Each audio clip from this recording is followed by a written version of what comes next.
one nation, under God, indivisible, with liberty and justice for all. Doug, give me the whole roll, please. Councilwoman Rami Rice. Here. Councilman Began. Here. Councilwoman Organ. Here. Councilman Kaplan. Here. Deputy Mayor Schwartz. Here. Deputy Mayor Katz. Here. Mayor Dunleavy. Here. Adequate notice of this meeting has been provided by resolution number 265-2021, sending a copy to the newspapers officially designated for 2022 by way of resolution number 4-2022, filing a copy in the township clerk's office and posting it on the municipal building bulletin board, and the mayor hereby directs that this statement be included in the minutes. Thank you and good evening, everybody. Thank you for coming. I just have a couple of announcements here. Tonight, Township Administration present at tonight's meeting. Obviously, Dean Kaczynski, our Township Manager, Doug Roussillon, our Township Clerk, Ron Goodman, our volunteer cablecaster, Clarence Barnes is back at the building, and tonight, sitting in for John Shadanian, we have Reginald Jenkins and Bill Rupp from the law firm of McCusker, Anselmi, Rosen, and Carvelli. The next televised council meeting will take place on Tuesday, March 10. Is it March 10? Yes, budget meeting. That's the budget meeting, Mayor. That's the budget meeting. Okay. So there's a budget meeting on March 10 at 7 p.m. And then I think the next council meeting is the 15th. Am I correct? Yes. Okay. Council met in closed session to discuss the following: advisory board interviews, COVID update memorial, energy aggregation, outdoor dining, Cedar Lane land assessment, personnel, legal issues and or opinions regarding any items on the open session agenda, litigation updates, and Oprah. Okay, so tonight we have, I believe, a presentation from Dio's Garden Cannabis. Doug, do you want to bring him up? And Oh, sorry. I'm just trying to set up our Facebook live feed. The internet is not cooperating with me. We are recording on Zoom. Just want to confirm with everybody. And live to YouTube, trying to get to Facebook, also live on public access. Our presenters, if you could please raise your hand in the chat. I just have a lot of names to sort through.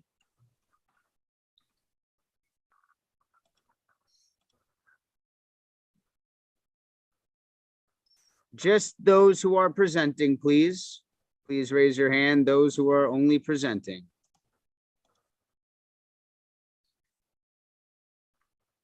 Again, just those who are presenting. Mr. Joe Spiegel, who else is supposed to be presenting with you, sir? Please unmute. That'd be Josh Alejandro Perez and Jonah Smith. Okay.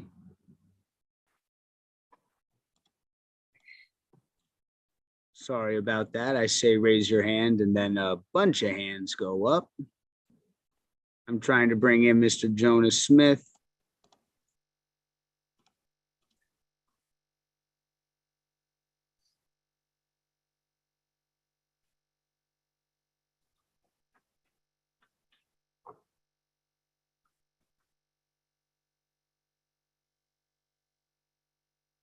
I see Joe, Josh, and Jonah, the three J's. Whenever you sirs are ready, you're welcome to, you have your share screen ability. So whenever you gentlemen are ready, you are good to go. Absolutely. Joe, could you please share? Thank you.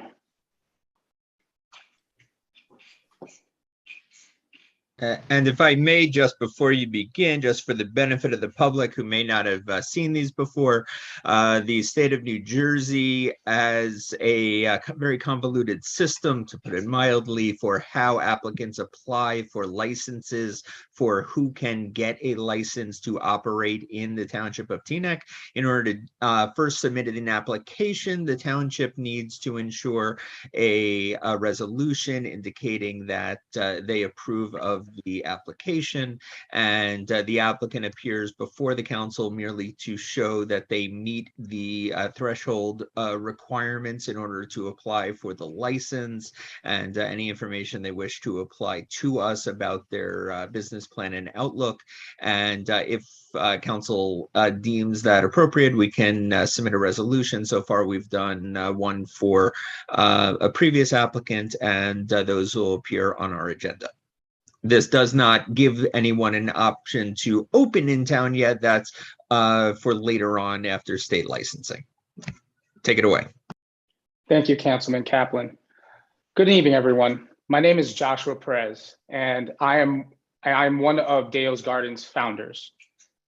If we can go to the next slide, please, Joe. As a child, I always admired my mother. She was a Cuban immigrant who found a home here in Teaneck, New Jersey. In 1993, my mother was diagnosed with multiple sclerosis. My brother and I were immediately promoted from being children to adults. As her son, watching her slowly lose her ability to move and eventually becoming quadriplegic had a serious effect on me psychologically. I remember telling myself one day I was going to become a professional and make enough money to help my mom and change the world. I found myself under the wing of the late, great Curtis March. He instilled in me the necessary instincts to become a successful individual the Teaneck way. I approached my school, career, business, and this with the same preparation as if it were a Teaneck basketball game. This mentality landed me multiple positions within one of the most world-renowned financial institutions here in the United States.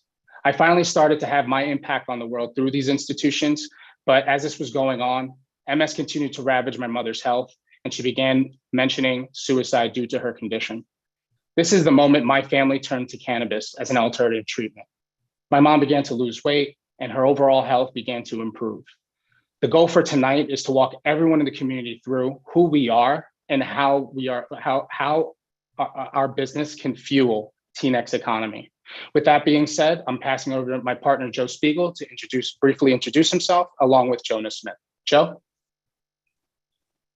Thank you, Josh, and good evening, council members. Thank you for the opportunity to present. My name is Joe Spiegel. I'm one of the founding members of Deo's Garden.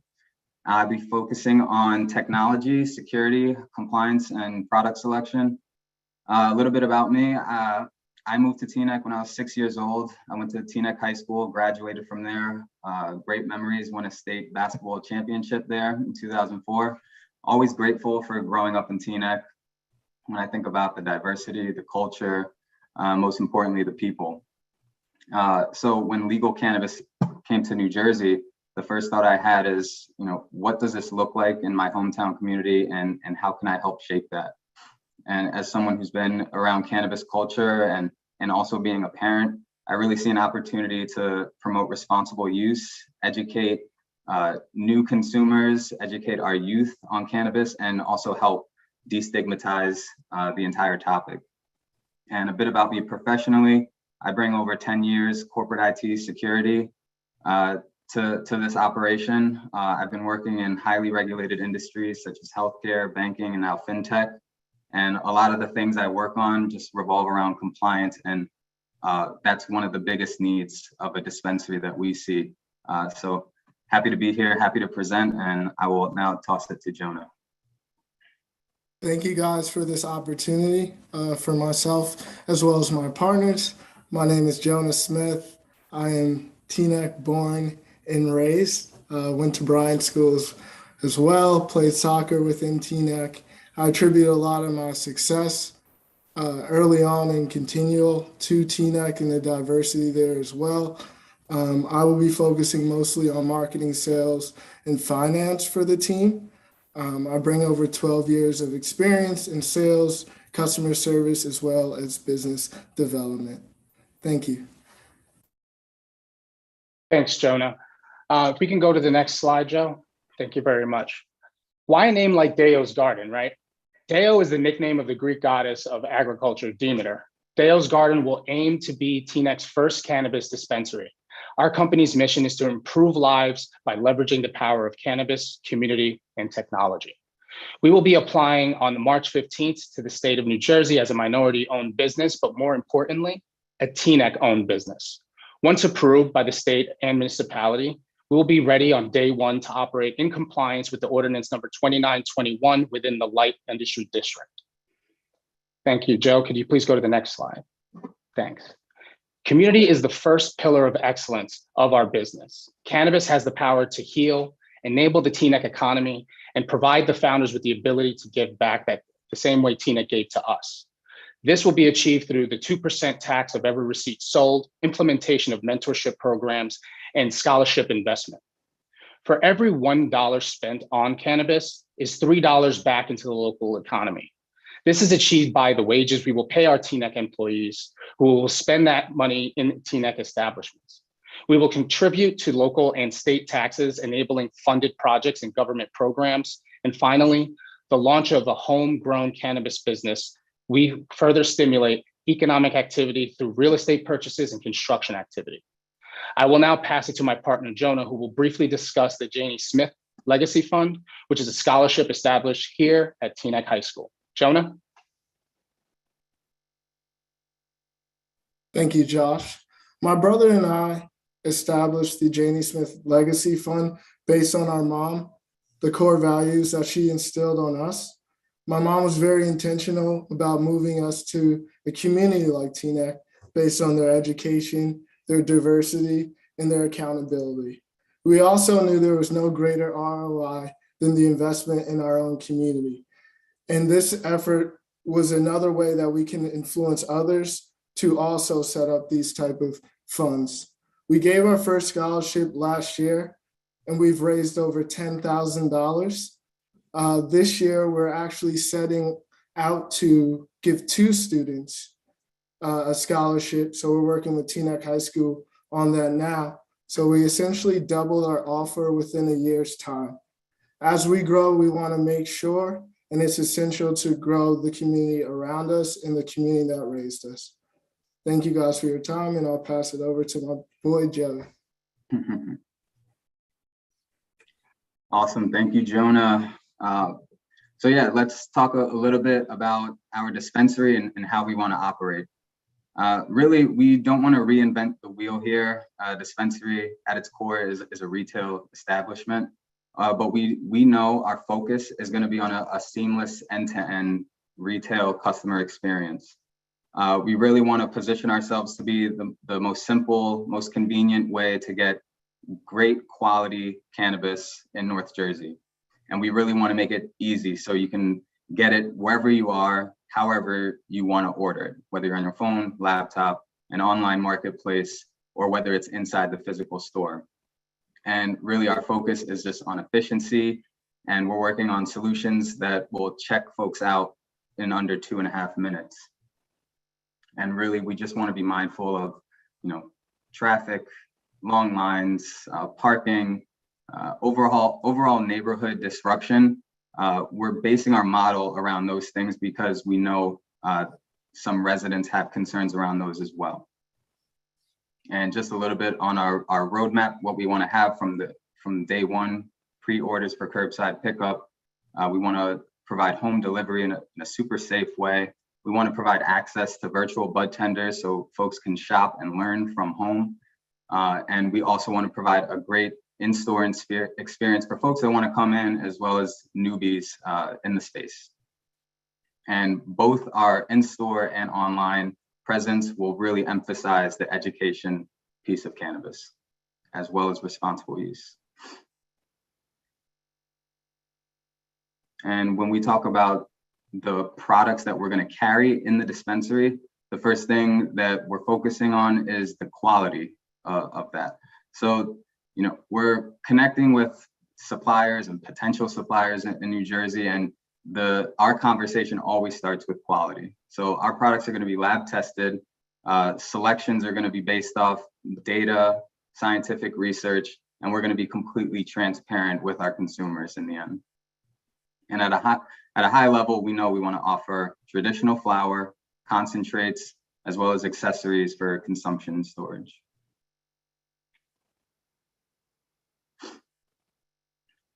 And so when we talk about how we're going to deliver on that end-to-end retail experience and how it's going to be integrated, we really look towards what technology solutions we're going to be using.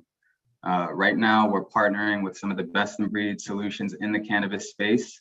We have vetted many companies. We're making sure we're working with top-notch companies that have already done this in other states and working with some of the most successful dispensaries in places like California and Colorado.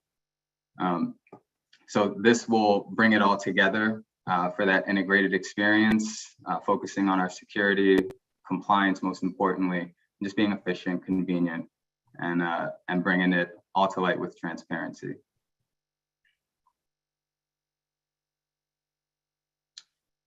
And lastly, we understand we can't do this alone. In this business, you have to partner. So where we lack the resources, where we lack the expertise, we are humbly working with some great companies. We have an amazing legal team in Fox Rothschild, who is a national firm that brings great industry experience. This is the same firm that some big cannabis players use. And so while we're local, we still pack the same punch as the big boys. We have a great team of consultants that are advising us through the application and the startup process after we win the application. And they've been doing this in other states as well as Jersey and winning licenses and starting up successful dispensaries. And we've already established great relationships with talented growers, product makers who are showing great promise in New Jersey, folks who have pending applications as well as established ATCs. And lastly, this is all centered around the community. If we're able to operate in Teaneck, Teaneck is going to be our biggest partner and our biggest stakeholder. And we're just super excited to get the opportunity and to work with folks in the community and other groups who are doing great things for the town of Teaneck. So with that, thank you. And I'll pass it back to Josh to go over our goals and outcomes. Awesome, Joe. Thank you.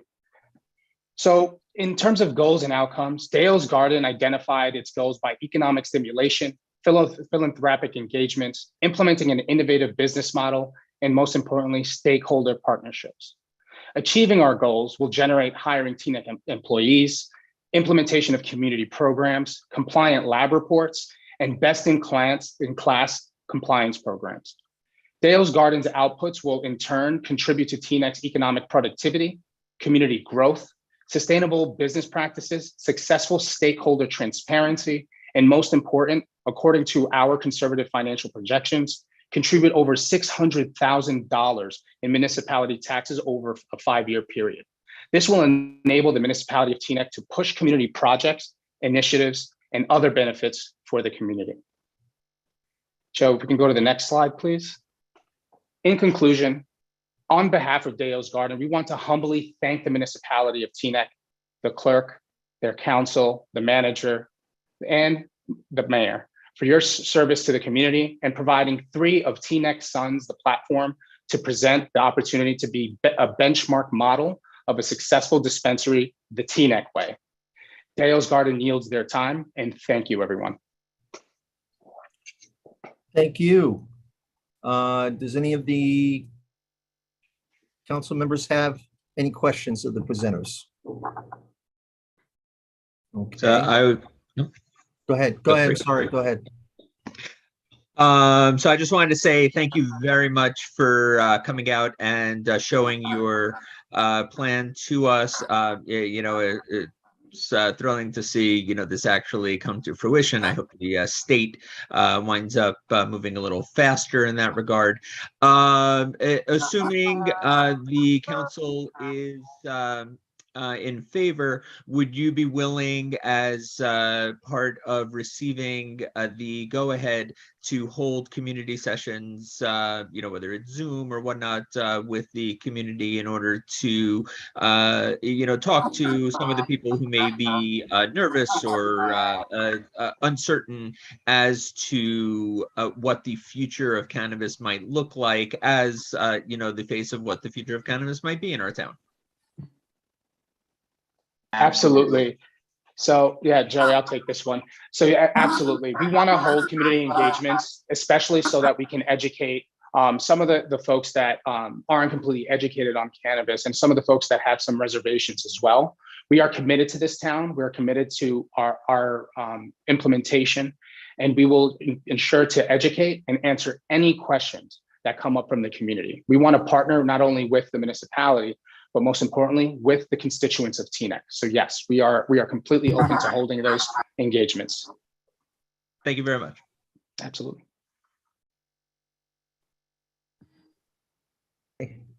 I don't have any questions, but I do have an ask. On one of your slides, you had a reference to $1 of cannabis service results in $3 in additional monies into the local economy. Would you be able to send that to the clerk, who could then disseminate it to the rest of the council? Yes, Mayor, we can get that over to the clerk. Absolutely. Thank you. Okay. Any other questions? I think Councilwoman Rice has her hand up. Oh, I didn't see. Okay. No worries. Councilmember, go ahead. I'm sorry. Thank you, Joshua. I often get overlooked, so I appreciate you acknowledging me. Absolutely. And to you, Joshua, Joe, Jonah, I really appreciated your presentation of the fact that you are Teaneck homegrown and that you put Teaneck at the center of the community. These are things that I had often asked about, and I hope that the committee that was formed would use this as a template. I had asked that we formulate a template so that we have certain requirements that we require of people that present before us. And I think the fact that you have Teaneck's best interest at heart is really important. You understand the Teaneck brand, and Councilman Keith was rightfully suggesting community meetings because there is a lot of reservation. And we do need a lot of community education. Also, would love to know that you would work with our Municipal Drug and Alcohol Alliance group that works with our youth. Clearly, you have a scholarship, you're vested in our students, but we want to make sure that they're educated in terms of, proper drug use. Also working with our police department, our police force, because we're concerned about, we have that $1 equals $3. We don't want to spend that $3 on having to do extra policing or other things. But I was impressed with your presentation. And would like to again say that this could be a model when we request information from our community members, that they at least present the details that you have presented. So thank you. Thank you, Councilwoman. Thank you. Appreciate those comments. Yes, thank you. Any other questions? No? All right. Thank you very much for coming in. What? I would like to, unless you would like to make the motion, Councilwoman Rice, I defer to you if you want to make it to approve a resolution for our next meeting. Sure. Then I would happily second if missed out already. No, I yield to Councilman Kaplan. I appreciate that. All right. But if Seconded by Councilmember Kaplan. But Mr. Perez, if you could just send your LLC information, we'll do it substantially similar to the last draft that we did for the other applicant.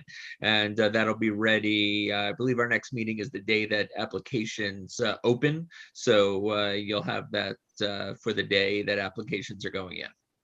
Amazing. Thank you, Councilman. Amazing. Thank you. We appreciate it. Assuming that council votes on it, then that'll be part of our consent agenda.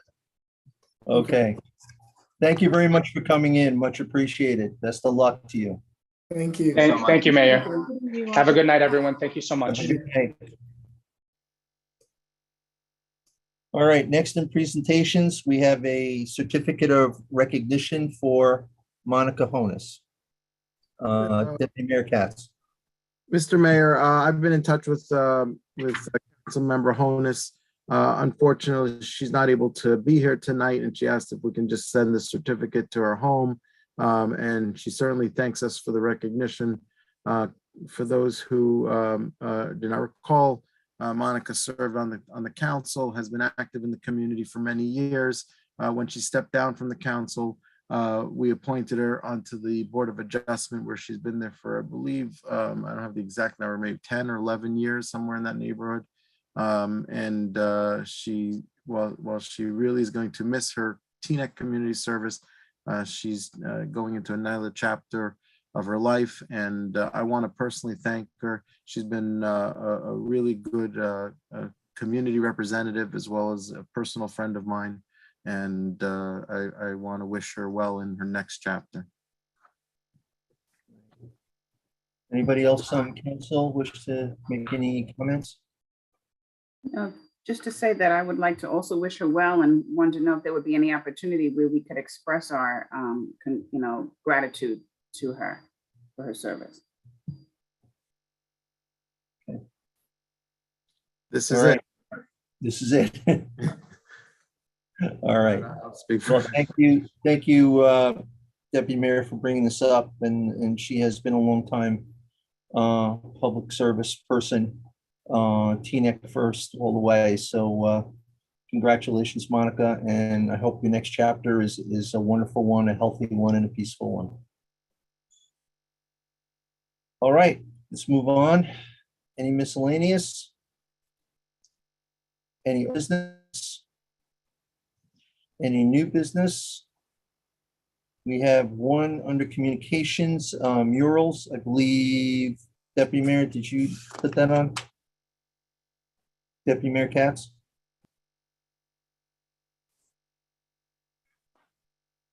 Dean, did you put the mural letter on?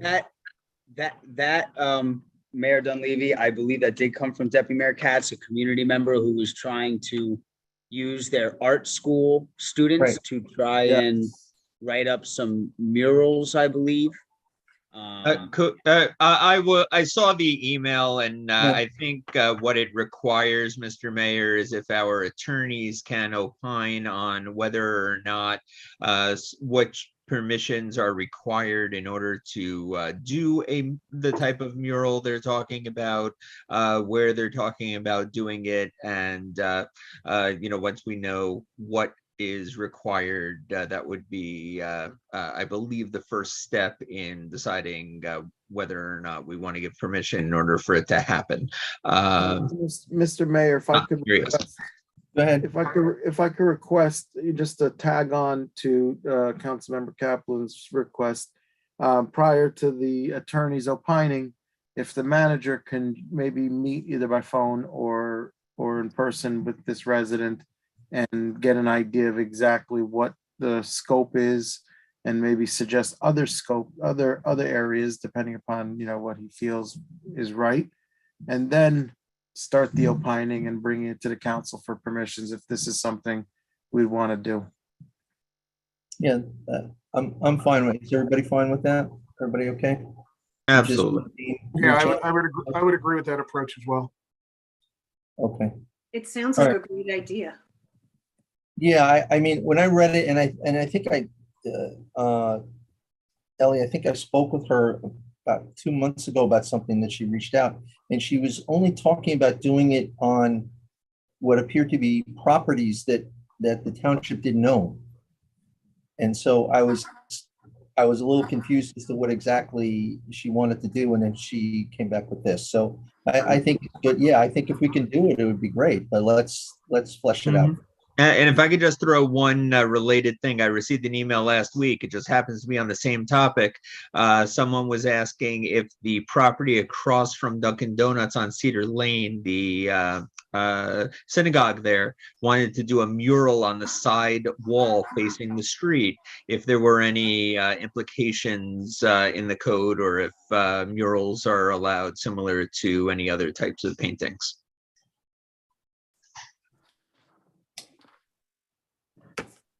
Let's see what Dean finds out and what John says. Okay. All right. Mr. Mayor? Yes. Also under communications, I received a letter from some young students in town in light of Women's History Month coming up. They'd like to request and start the process of learning the procedure of having a street named after Miss Theodora Lacey. So I just wanted to mention it now to see if we could have their formal letter forwarded and then placed on the agenda for next month. And when I received the letter, I mentioned to them that they would be hard pressed to find anyone that wouldn't want to agree to that. And the street that they were referring to was right in front of the school. I believe it's Broad Street near where Marison, where the Theodore Lacey School is. So just wanted to make mention of that as something that It was a community request. Very good. And we'll look forward to seeing that at the next meeting, I assume. Okay. All right, committee reports by council liaisons. Yeah, Mr. Mayor, Yes. Cedar Lane Management Group is continuing to make its plans for the Memorial Day ceremony on Cedar Lane. So that's back. It was back last year also, but it'll be full speed ahead, and we'll have more details to follow. The planning board had some late agenda meetings, primarily regarding signs, as well as more signs coming up this week as well.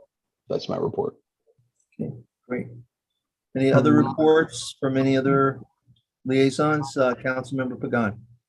Thank you, Mayor. I was pinch hitting for Karen last week at the Senior Citizen Advisory Board meeting, and they discussed masks and vaccines at the Rhoda Center, as well as age-friendly issues and state and federal legislation affecting our seniors in Teaneck. Thank you, Mayor.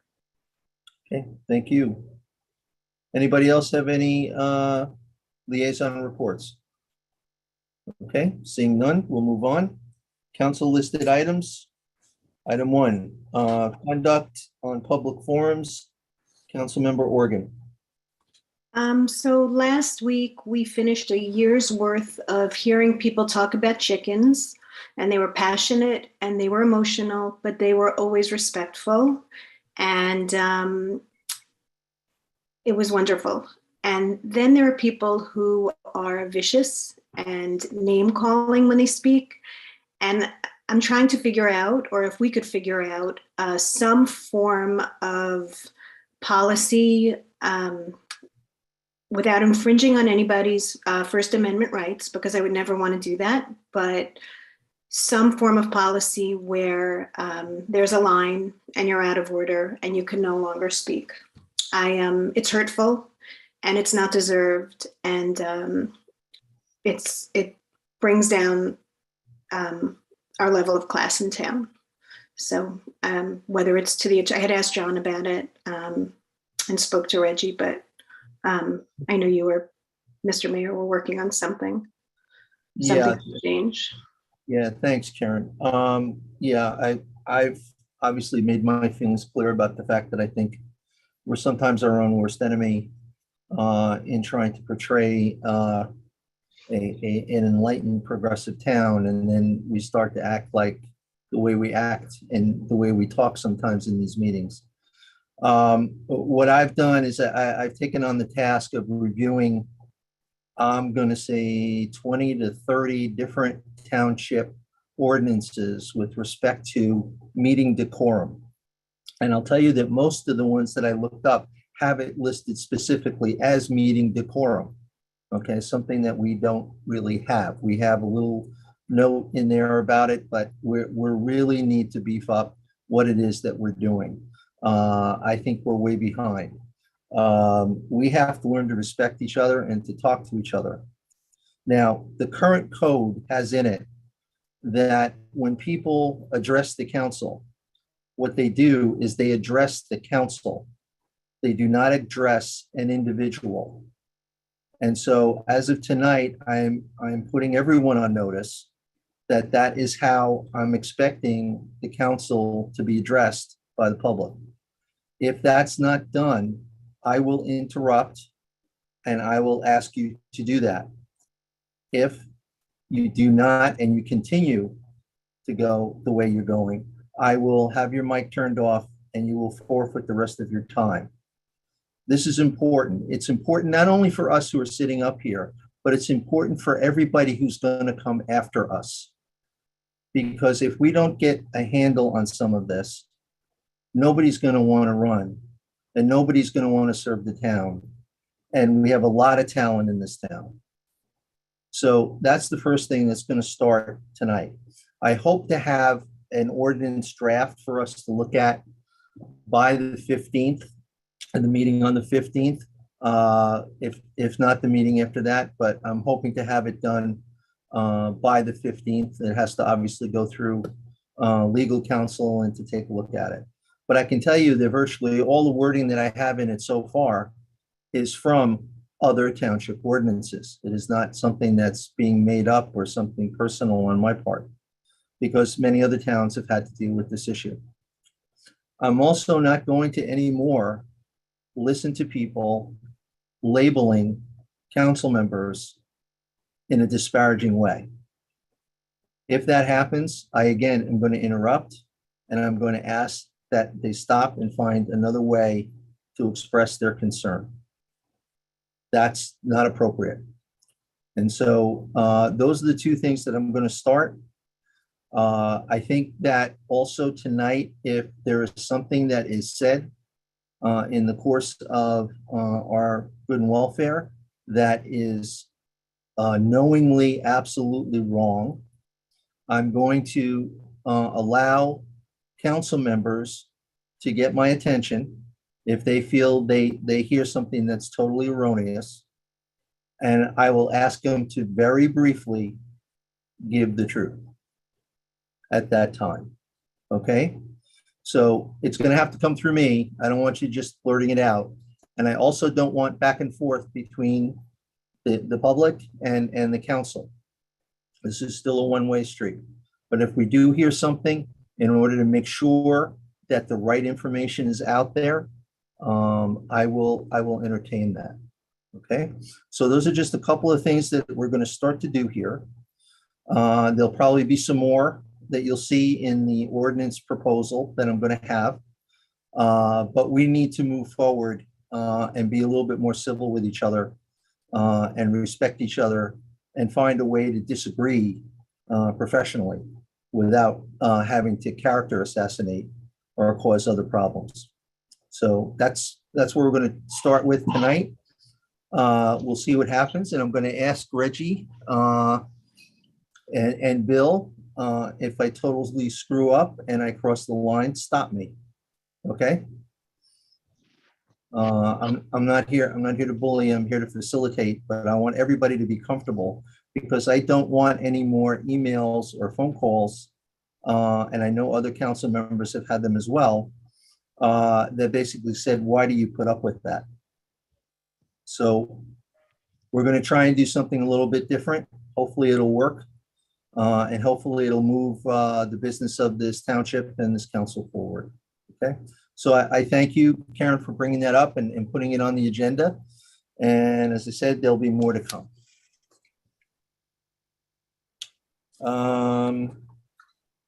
Outdoor dining, Deputy Mayor. Yes, thank you. That's already being addressed by our planner and will be discussed in a future meeting. So we'll push it till then. Thank you. Okay. Item 3, proposed resolution in support of expanding access to opioid treatment programs. Councilman Pagan. Thank you, Mayor. This resolution is supported by the League of Municipalities and the Association of Counties. And what it does is it urges our legislature and our governor to increase funding for opioid treatment statewide. So I make a motion to add this resolution to our next meeting's agenda for. I'd like to second that. Okay. Without objection. Okay, so we will move a resolution at the next meeting with regard to access to treatment programs. It's an important thing right now. The use of opioids has gone sky high, unfortunately, with the pandemic, and I hope that hope we can in some way support greater access to help. Okay, item 4, parking ordinance. Yeah, Mr. Mayor, this is part of a series of things that I'd like our attorneys to tackle for us in town. I don't think there'll be much objection, so I don't want to spend too much time dwelling on it. Just the general concept is that our code evolved over time, so it looks something like this. If you want to know where parking is prohibited between 8 a.m. and 4 p.m. except Sundays and holidays, here's your list. But if you want to know 8 to 4 p.m., except Saturdays, Sundays, and holidays, that's going to be in a separate section. And every single thing is in a separate section, which, is great if you want to look up where you can park, except for between 8 and 4, but it doesn't help a human being that lives here that actually wants information. So one of the things we can do is take all those sections, put them into a nice little alphabetical list for people so they can see which streets exist, where you can park on each street, from when to when, and when the restrictions apply. I'd like to, kick off this section of the code because parking is something that affects a lot of people, but to move through our code post haste to make it not change what's in it, because this is exactly what's in our current code, but make it user-friendly and accessible for human beings so that we can move forward in a way that people are actually able to use our code efficiently and understand what it says. So what basically do you want? I drafted this up. I assume since I copied and pasted from our code and now it's up to date, this would be valid minus the occasional typo. So I would like to make a motion that we direct our attorneys to either create the same thing on their own and bring it back to us for our next meeting, or take mine, feel free, and just spot check it for any typos. But let's get this on our agenda for the next meeting, and then we could decide which section to handle next. Second that motion. Second. Any discussion? Any Yeah, Mr. objection? Mayor, can I just make a comment? Right? Sure, Bill. Okay. I agree for the need for this. In fact, I had done that. If you would take a look at section 36-21, dealing with time limited parking, which had the same type of setup that had 20 sections with different times and different dates. And I put that in a chart. And essentially what Councilman Kaplan has suggested is the same thing with the other sections, which quite frankly, time permitting, I would have liked to do. But now that we have the codification done, it makes it a little bit easier. So you don't have to run through a series of ordinances. I'm not quite sure though, whether this will be done by the next meeting, but I can work on it. And we still might need a couple of ordinances. If you just take a look, you'll see there's a column about time limits, which essentially reads none down the list. And that's because that particular section doesn't deal with that. So I got to take a look to see how we can actually blend them together. Ideally, if we could have one chart, that would be great. We might not. We might need 1, 2, or 3 charts. So. That works for me. Let's figure it out. Okay. You have marching orders. How you march is, something to be decided. All right. Thanks, Bill. Okay. And yes, I should thank Bill. He did a wonderful job on the previous section, and I was remiss in not mentioning that. Thank you. Thank you, Bill. Township Manager's report. I apologize, Mayor. I apologize, Manager. Who was the second on that motion, Councilman Kaplan? I missed it. That was you, Councilman Pagan. Thank you. Councilman Pagan, and I'll. Thank you. Okay. All right. Dean, you're All up. right. Thanks, Mayor. I just want to spend just a quick minute on the COVID-19 update, just so that everyone knows. Holy Name Medical Center currently has 3 patients admitted for COVID-19. None are in ICU, which is great news. The community positivity rate is under 2% right now. Very few cases being reported in Teaneck and throughout Bergen County. The Bergen County infection rate is currently at 0.74%, which is good. And is over 92.4% of Bergen County residents who have received at least 1 dose of the vaccine, and almost 77% of Bergen County residents that are fully vaccinated. So those percentages are good. Everything is going in the right direction. As of today's date, Teaneck has 8,736 confirmed cases, and that's since the onset of COVID. We're averaging 3.3 daily cases, and that's over the last 11 days. We have 140 recorded deaths due to COVID. So that ends really the COVID-19 update. Not a lot going on, and that's great that the numbers are where they're at right now. From the project end, not a lot of new information since the last meeting on February 8th. However, I've been doing some research on a COVID memorial for the municipal green. Some of the things I discussed earlier with council, excuse me, include the planting of a tree with an in-ground bronze plaque and a sitting bench, some type of an upright granite engraved memorial and sitting bench, or some type of decorative rock that has a bronze plaque inset with a sitting bench alongside it. I'm working with Kunith right now to come up with some design plans, and it will certainly honor those that have passed due to COVID. Our first responders, hospital workers, our business owners that got us through these difficult times. So we'll come up with something nice. We'll incorporate the money into the budget and hopefully get something in place by summer or fall. Also to note, I met with CSX, officials from CSX and Public Works the other day at the north end of Palisade Avenue to address drainage issues. As many of you know, with heavy rainfall, that north end of Palisade by the school get flooded, and as well as Colonial Court by Palisade Avenue. There's brush that runs between these two locations that needs to be cleared and cleaned out, and there's a drain just south of the pedestrian overpass that needs to be cleaned out as well. We're looking at property surveys to determine where the township property begins and ends east of the tracks. The CSX officials on site pledged their cooperation and working with TNEC to clean up this area. So once we look at where the property lines are and the resources the town has to designate and what CSX needs to allocate, we'll get that area cleaned up really from Colonial Court all the way down to the end of Palisade Avenue, and that certainly should help drainage issues in that area.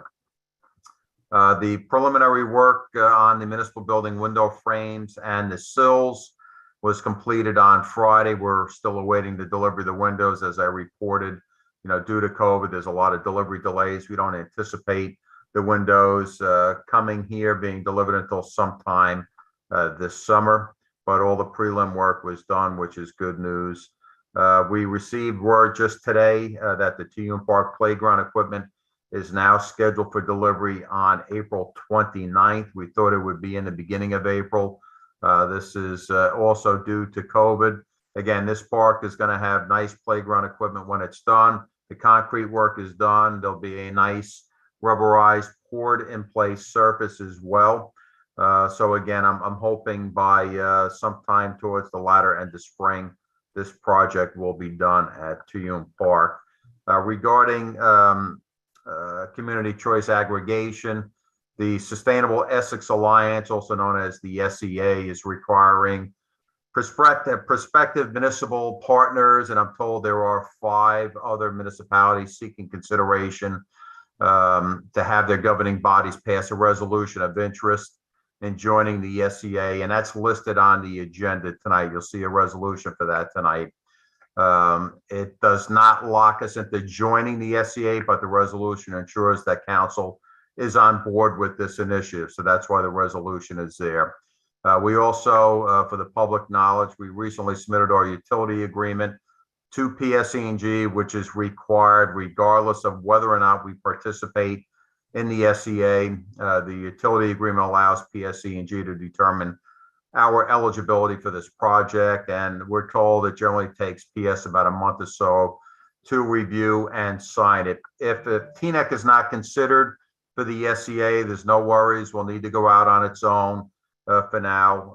I've been in contact with Gable Associates, a energy consultant, in preparing a schedule for TNEC government energy aggregation, also known as GEA, that's going to have an October or November start, and an Alliance for Competitive Energy Services agreement for our review, which is going to be tailored to our needs in accordance with the referendum that was passed last November.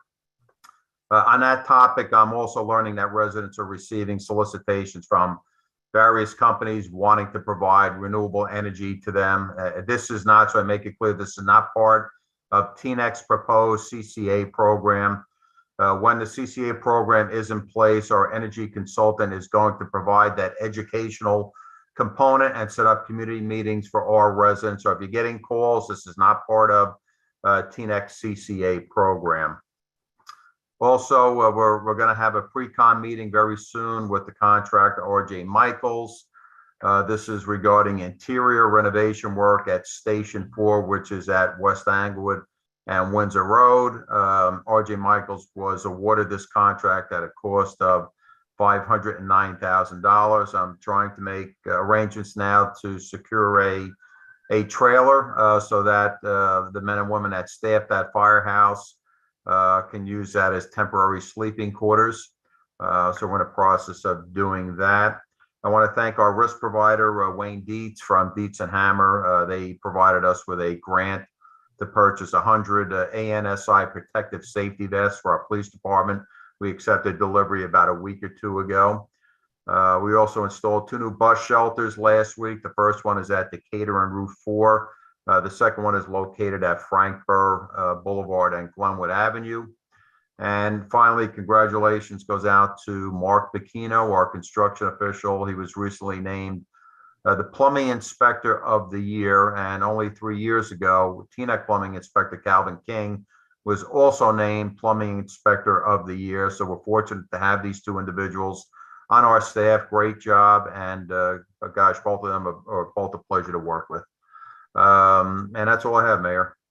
Okay, thank you, Dean, and please convey our congratulations to him as well. We're so lucky to have the people.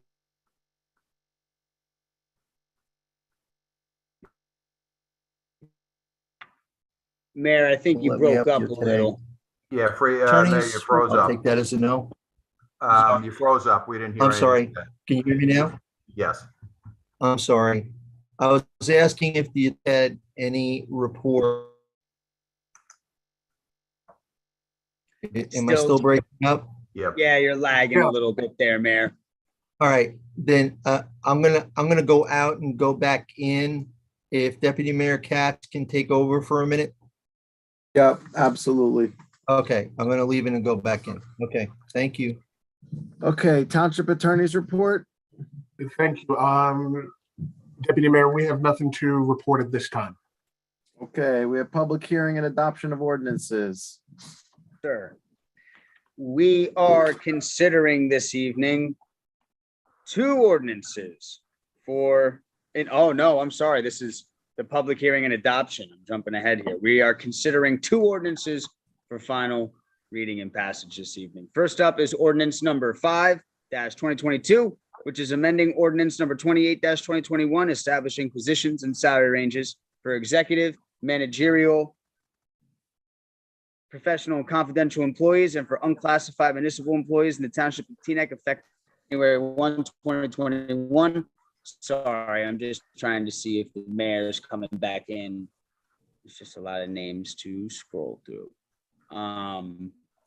The second one that we are second reading this evening is ending and updating Appendix 3, fees and charges for township services of Chapter 2, entitled Charter Administrative Code of the Township Code as amended to add administrative department fees for advertising in the Township Council's newsletter. These are the 2 ordinances that we are hearing. And now open up the hearing on these 2 ordinances just for the public. This is not good and welfare, nor is it a discussion on the introduction of ordinances. This is specific to these 2 ordinances. The other ones will be coming up very soon.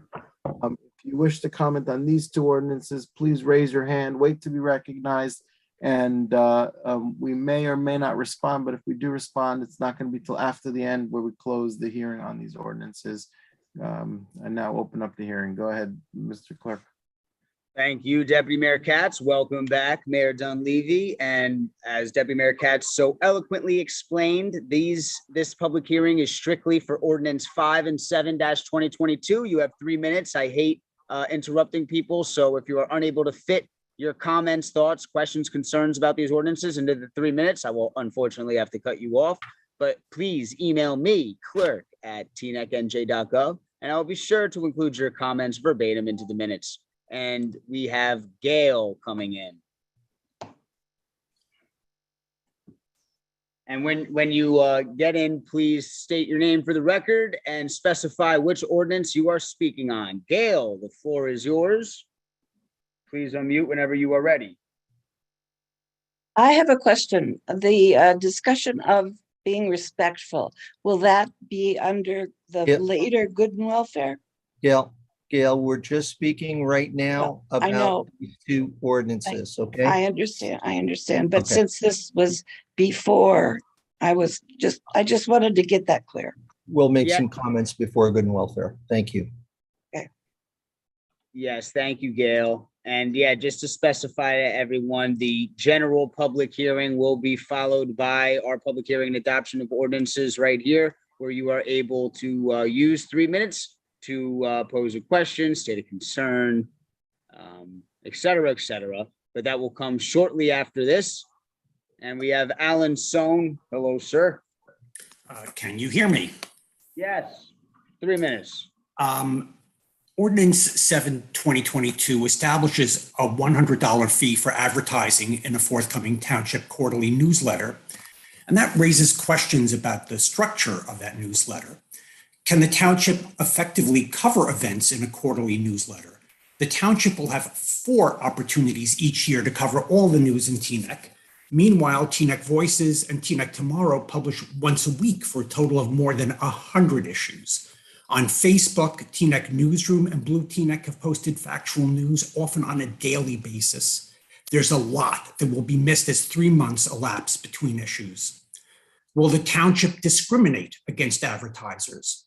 Whether it's the use of township employees to prevent collection of petitions at Teaneck Night Out, the efforts to subvert the will of the people at the ballot, or the efforts discussed tonight to silence the public during good and welfare. Mr. Sohn, The council Mr. Sohn, and administration Mr. Sohn, have keep too your- often, Mr. I'm Sohn, raising keep comments. your- I am keeping, your these are comments specific. to the two ordinances. These are specifically related to the content of the ordinances and what will be adopted and what will be in these newsletters. Statute 4049-2 specifically allows residents to ask questions regarding ordinances, and that's exactly what I'm doing. Will all advertisements be published, or will some be excluded? Will the township provide accurate information, or will this newsletter be the party line, Teaneck's own version of Pravda? Teaneck Voices and Teaneck Tomorrow newsletters, combined with Teaneck Newsroom and Blue Teaneck on Facebook, have broken and shared hundreds of fact-based news articles, including pay-to-play violations, including the claims. Mr. Sohn, we are not speaking about those other outlets. About the content of the newsletters. This is specific to the ordinance, and I am raising specific issues. You are Will talking this be about done other. or won't it be done? Will it be following, will these follow and provide accurate and complete information, or will they be selective? Will the newsletter be a campaign newsletter? Will there be neutral news supplied by the township, or will this be an effort to burnish the reputations of council members? How will this newsletter be distributed? Will it be printed and sent to every resident? And if so, how much will that cost? Will it be sent by email, even though only a fraction of residents have registered their email addresses with the township? Will council members share their email lists with the township manager? Or will they use this newsletter as content for their own personal That's use? it. Doug, turn it If off. this newsletter will be providing Turn off accurate, the neutral microphone. information. Okay. This is what I'm talking about, Teaneck. This is using a tool to talk about every other thing other than what was asked. This is not going to stand anymore. Okay. I am going to honor everybody, their ability to talk. But when it's being used for other purposes, we're going to not allow it. Now, is there anybody else wanting to speak about these ordinances? Doug? I have one hand up, Ms. Debbie Aliahu, and I'm going to bring her in now. Okay, go ahead.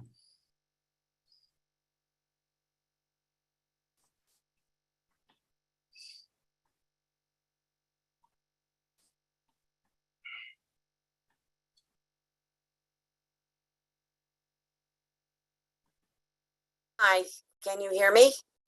Hi, Debbie. Yes. Hi, I don't want to be disrespectful. I'm not trying in any way to be disrespectful. I read what I was able to read about the ordinance, and I'm confused because the ordinance talked about the newsletter as being something to counter misinformation that is disseminated in social media. I'm not on any local social media. So I was just wondering, is it supposed to be in paper format? I've been trying to find out information online. I'm grappling with this, and I'm not trying to attack anybody, and I'm not trying to be disrespectful. I'm trying to find out.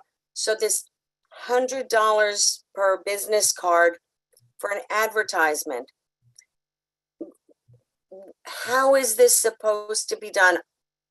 My question is not whether it's a once every 3 months.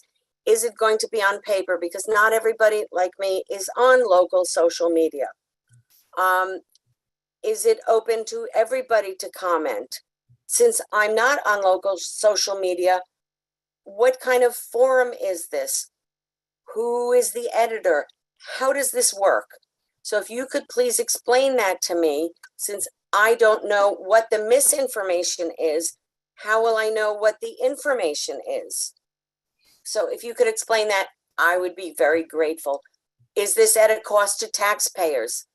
Who receives this? Is it to everybody or only the people who are on social media? I'd be grateful if you could help me understand that. Thank you. Doug, anybody else there? Yes, I have one hand, Mayor. I'm bringing in Susan. Okay.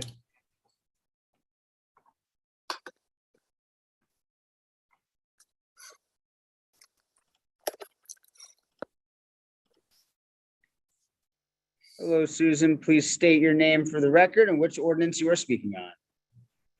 My name is Susan Schultz, and I am speaking on the ordinance regarding the newsletter that the town is going to have. I also have concerns. I don't understand, who's going to be editing it. It's many of the same questions that the last two people had. Who decides what's going to be in there, and how it's going to be paid for, if it's going to be sent out. All of those decisions, it seems like a little bit more complicated. I can't quite understand why Alan was taken off. I didn't see anything uncivil about what he was saying. He raised questions that a lot of us have. And if we're unable to raise these questions here at the town council, I'm not sure where we have another outlet. Thank you. Anybody else, Doug? I don't see any hands, Mayor. Okay, we'll close the comment period. Does anybody on council wish to make a comment? Councilmember Kaplan? Thank you, Mr. Mayor. I just want to make sure, for the benefit of some members of the public that may not be as fluent with procedures of council that can sometimes be archaic, the Ordinance 7-2022 that was brought up is, it's all of 2 pages. It has a couple sections on it, and the relevant section is about Appendix 3 of our code, which deals with fees for charges for certain township services. And the actual ordinance says is that the advertising in the Township Council's newsletter goes from an old fee that didn't exist, NA, to a new fee of $100 per business card. That is the sum total of the ordinance. The ordinance doesn't deal with whether to have a newsletter, doesn't deal with editing a newsletter, it doesn't deal with who gets it or how it's printed or anything like that. So I think part of the frustration that was felt, and maybe a bit of an explanation, is deserved by some members of the public. Obviously, some know this and are capitalizing on it, but I believe that the objection, correct me if I'm wrong, Mr. Mayor, is that the ordinance is about changing a fee from $0 to $100 and nothing else. And this time of the meeting is reserved for speaking about the text of the ordinance, and the comments seem to have veered far outside that rubric. Yeah. Does anybody else have anything they want to comment before I have my comment? Okay. For both Debbie and Susan, I can understand perhaps your confusion if you're comparing what we're going to try and do with social media. This is going to be a fact-based informational item that I think right now we're looking at probably sending out electronically through all our electronic mediums to give people information about the town. Yes, I did say that at times we had situations in the past where information on social media was totally incorrect and created a firestorm.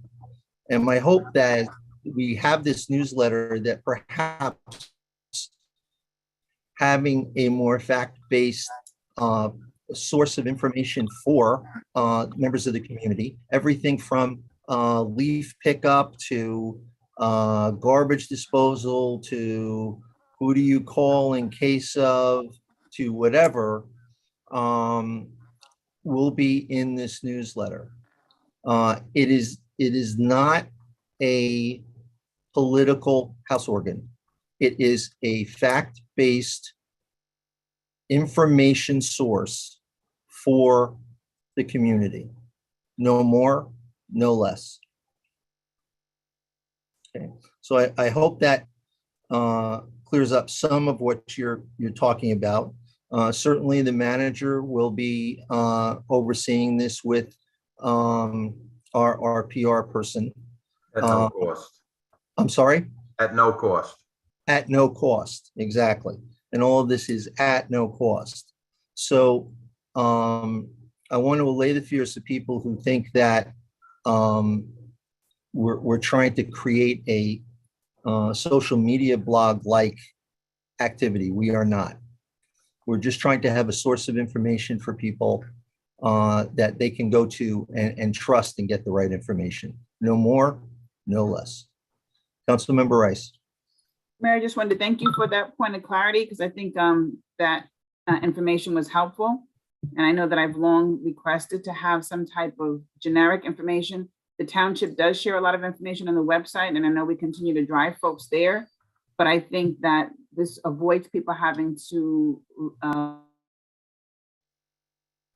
avoids people from having to depend on news sources that aren't necessarily directly from the township. So I think this will be a helpful way to disseminate information. Thank you, council member. That's exactly what the intent of this is. I'm sure it will change and grow. We're starting it as a quarterly. If we feel the need and we can manage the information that needs to go out there, we can use this as a way to get more timely seasonal information out in terms of any number of other things, whether it be ROTA activities, you name it. So I think this is going to be a good thing for the town.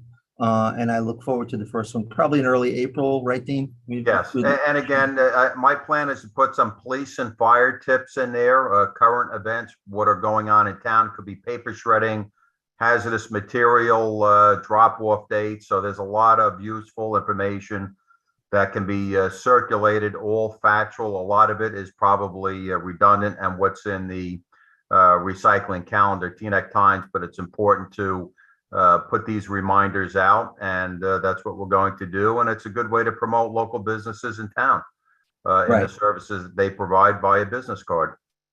Makes sense.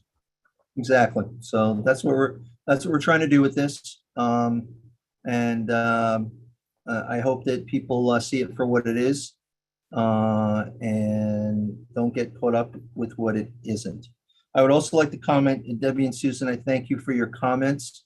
They were absolutely respectful. They were right on. Your questions were good, and I hope we answered them. If we did not, or if you have any other concerns or questions, certainly you can contact the manager, you can contact me, or you can contact any member of this council as a way to get your question answered. Okay. All right, so we are at the moment. So do I hear a motion to move ordinance number 5, 2022 and number 7, 2022? Make the Second. Second. Okay. Second. Call the roll, please. Who seconded that? I apologize. Pagan. Councilmember Pagan. Sorry. Councilman Rami Rice. Councilman Pagan. Yes. Councilwoman Organ. Yes. Councilman Kaplan. Yes. Deputy Mayor Schwartz. Yes. Deputy Mayor Katz. Deputy Mayor Katz. Sorry, yes. Okay. Mayor Dunleavy. Yes. All adopted. Okay, so we're going to move now to public good and welfare.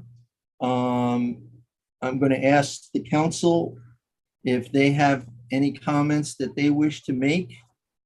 Prior to the opening, I've already spoken briefly with Deputy Mayor Schwartz, who I believe wants to make some comments. I don't know if anybody else does.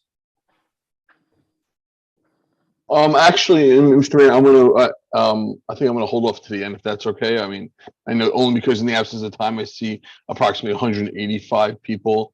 I'm not sure if they all want to speak tonight. I know I see their names have changed. Are you aware of that, Mr. Mayor? Or what's that? Do you see what's going on there? I see the numbers, yeah. You see the people, the names. It looks like I'm not sure if they're all here to speak, but they've all changed their names to with the names. So I'm not sure they're looking to speak. So I'm gonna hold on. I'm gonna hold on that and see where it goes. Obviously, that it seems like it seems so. I appreciate the offer, and I'll hold to the end if that's all right. Councilmember Kaplan. Thank you, Mr. Mayor. I'd just like to say, to the extent that I know residents have reached out over time about areas of our code that we were dealing with that were causing you friction.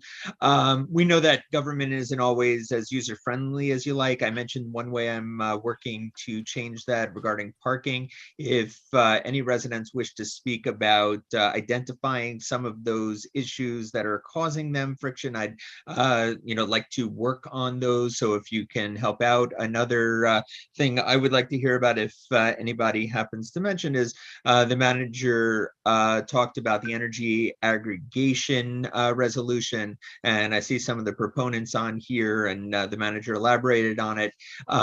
If you're able to let us know what you think about the Sustainable Essex Alliance, it would appreciate it in helping to know whether or not we should be interested in going that route or another way. I await your comments.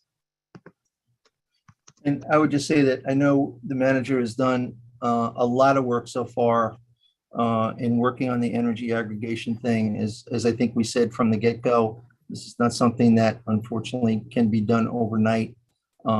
Market forces also have a lot to play with whether or not the timing is right to get into a market, and to who do we do the market with? Do we do it alone, or do we do it in a group? So I thank Dean for all his efforts in shepherding this. I think he's done a fine job, and I think in the end, the town will have everything in place to do it the right way. So as we move into public good and welfare, again, I'm going to ask everyone to address the council as council, not as an individual. Please stay on point for what you want to talk about. And please refrain from use of names, naming, characterizations, or other or other ways in which it really isn't part of what you're talking about. We're not talking about us, we're talking about the issues. So I would urge you please to do that. And at this point, Doug, why don't we move forward? Yes, sir. As the mayor explained, this is the general good and welfare portion of our meeting. You are welcome to speak your mind within 3 minutes, of course, to your council.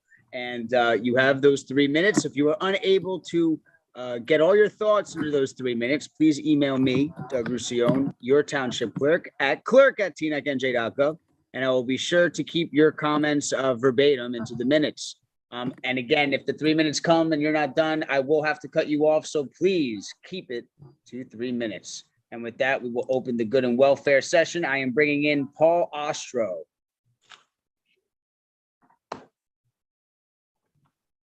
That name's familiar. Welcome, Mayor. No, Mr. Clerk, that's our former mayor. Former Mayor Ostro, I apologize. No, that's Mayor Ostro, you the are mayor, free always to a mayor. unmute. You are free to unmute whenever you can, sir. Okay, I'm unmuted and I'm Paul Ostro from Grayson Place in Teaneck. I'm speaking on behalf of my family and myself on ordinance number 9-2022, Holy Name Medical Center. And I'll give you a little background. My family and I first arrived in Teaneck after World War II when my dad was discharged from the Army. He and my mom raised myself, my brother, my sister here in Teaneck. My wife and I raised our children here. I'm a life member and former president of the Teaneck Volunteer Ambulance Corps. I've spent 2 decades on our library board and a decade on our planning board. I was on the Teaneck Council for 16 years, deputy mayor for 2 and mayor for 6. And I say this because I want you to know that I know Teaneck and I know Holy Name Medical Center. My relationship with Holy Name goes back to 1970 when I first joined the ambulance corps and I took my first heart attack from Queen Anne Road to a 5-bed emergency room on the east side of Holy Name. I'm a patient of Holy Name, I'm a supporter of Holy Name, and I'm a proud employee of Holy Name. Holy Name steps up to the plate when it is needed. We all know that over the last 24 months. God forbid we should have to step up to the plate again and do that.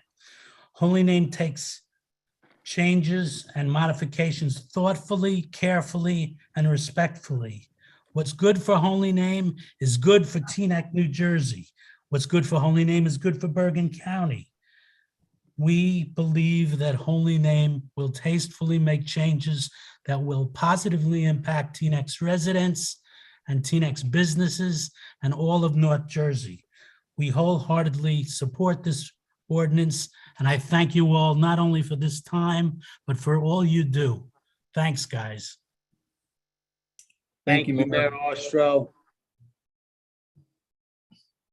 I am now bringing in Michelle.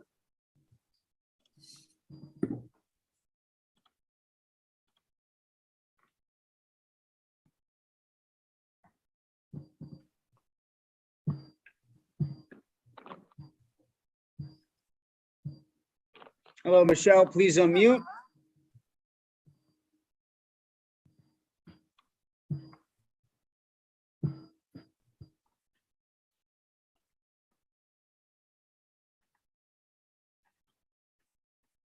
Michelle, please unmute.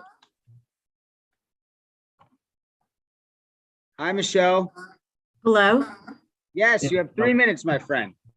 I feel that Holy Name's plan to expand is exactly what Teaneck needs. it doesn't just benefit Holy Name, it benefits all of our neighbors, all of the people of Teaneck. And we want Holy Name to remain in our community for another 100 years. And what we need is to be able to expand so we can be there and give the people of Teaneck what they need. Thank you. Thank you, Michelle.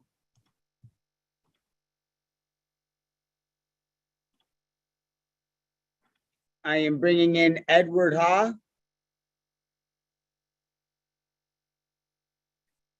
Sir Ed, you are free to unmute whenever you are ready, sir.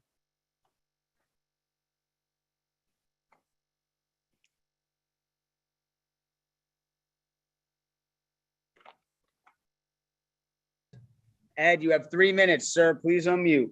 Can you see my screen? Good evening. It looks perfect, Ed. You got 3 minutes. Okay, good evening. My name is Ed Ha. I am the president of the Teaneck PTA Council and Teaneck resident for the past 17 years.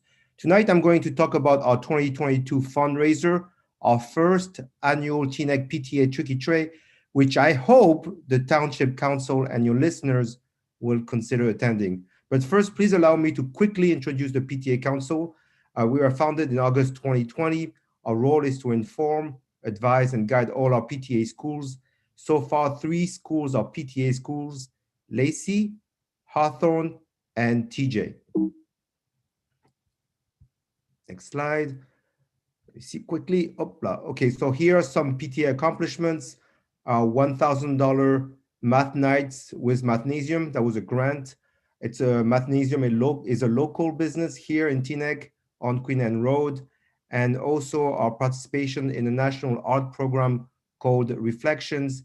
It's a 50-year program with over 300,000 children participating every year. And the theme this year was, I will change the world by. Last year, the pandemic did not stop us. The PTA Council invited speakers from our beautiful community to speak and inspire our middle schoolers. We used cash prizes and Kahoot games to incentivize our learners to attend. For Jewish Heritage Month, we had Rabbi Simon, Miss Rondell from the Teaneck High School for Asian American Heritage Month, Imam Mutaz Sharaf for Arab American Heritage Month, Judge Erika Jungblut for Women's History Month, and Dr. Irving for Black History Month. Over 50 children on average attended each of those events.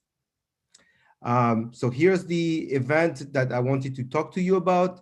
It's a Tricky Tray. I hope that you will attend. It's on May 19 from 7 p.m. to 11 p.m. at Temple Emeth. Proceeds will benefit the Teaneck PTA schools. You can have a table of 8. Dinner and dessert will be served with a kosher option. So if you do eat kosher, please mention on the when you order the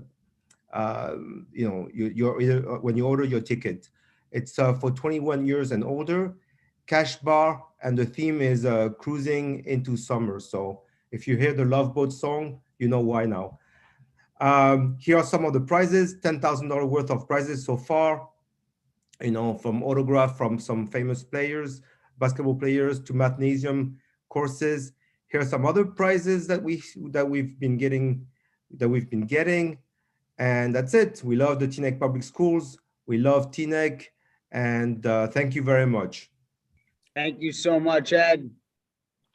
Before you move on, Dean, can we get some of that information? That looks like something that can go into the newsletter. Yeah, absolutely. I know Mr. Ha very well. I'll touch base with him. Great. Okay. All right. I am now bringing in Alana.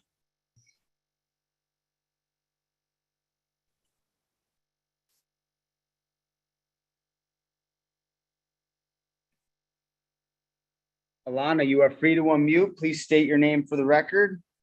Alana Samad. You have 3 minutes, friend. Okay, I'm calling about the ordinances for Holy Name Hospital coming up later. We keep hearing about how the hospital is great for the community and great for the neighbors. Nobody's disputing that.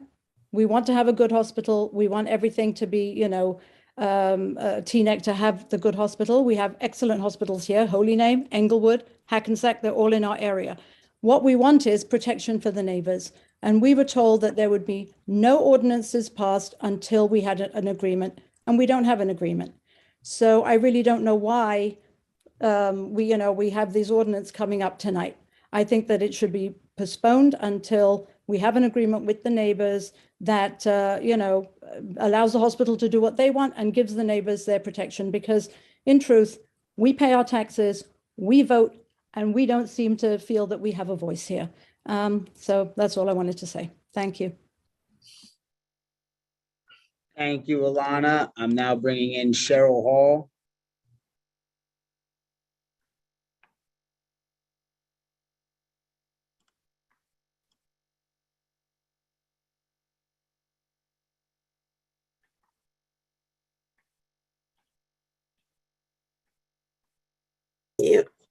Hi.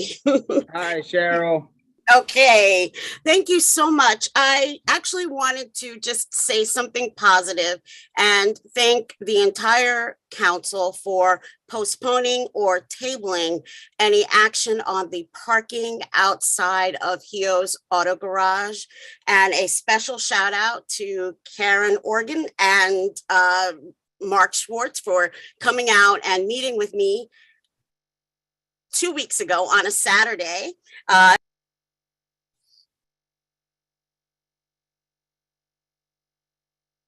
You muted, Cheryl. Cheryl, You you're muted. muted. I paused your time. Oh, thank you. Well, I just wanted to thank you for coming out and meeting Jimmy with me. Hio's has served the Teaneck community for 43 years, and a change in the parking time, especially for people like me with broke down cars, from 3 hours to 1 hour would have greatly impacted the business and service to the community. So I also wanted to just give this little testimony, because sometimes when you hear something like I did on a council meeting and I thought, oh my goodness, what are they doing? I sent an email, and it did have a very good outcome. And I think that the owner of the shops will also watch the length of time of cars sitting outside of their shop. So thank you so much, and have a great day. Thank you, Cheryl. I'm now bringing in Chelsea Beecher.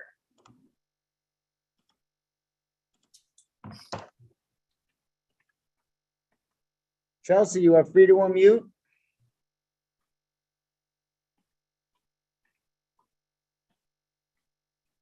Good evening, Mayor and council members. Thank you for hearing me tonight. I'm here as an authorized representative of 8 Venoms Muay Thai. My name is Chelsea Beecher. 8 Venoms Muay Thai is in Teaneck over on Cedar Lane, and the owner has prepared a statement. Unfortunately, he couldn't be here tonight as he is teaching class at the moment. But we are speaking up in support of Josh Perez and Deos Garden. So I just wanted to read his statement in his words. Mr. Perez has been a martial arts student of mine for years. He has always been a model student, proving good work ethic time and time again. I come from a traditional background of martial arts where respect, integrity, honor, and positivity are part of a true martial artist foundation. And as I myself follow these principles as best I can, I'm able to recognize who walks the same path and shares the same ideologies. I support Mr. Perez, Deos Garden, and the medicinal aspects of cannabis, as I personally know family members and friends who struggle with anxiety, sleep disorders, and more, and it's done wonders for them. There are many people out there who could benefit from using cannabis, and I know with the kind heart that Mr. Perez has, he will make choices based on the good of the community and create jobs in the process. I myself would like to echo Gian Grajales, the owner of 8 Venoms Muay Thai's words. Josh, you're a good man. I believe in you. I believe in your team, and I hope the council will support you as well. Thank you so much for the time. Thank you, Chelsea. I'm now bringing in Nick Luani.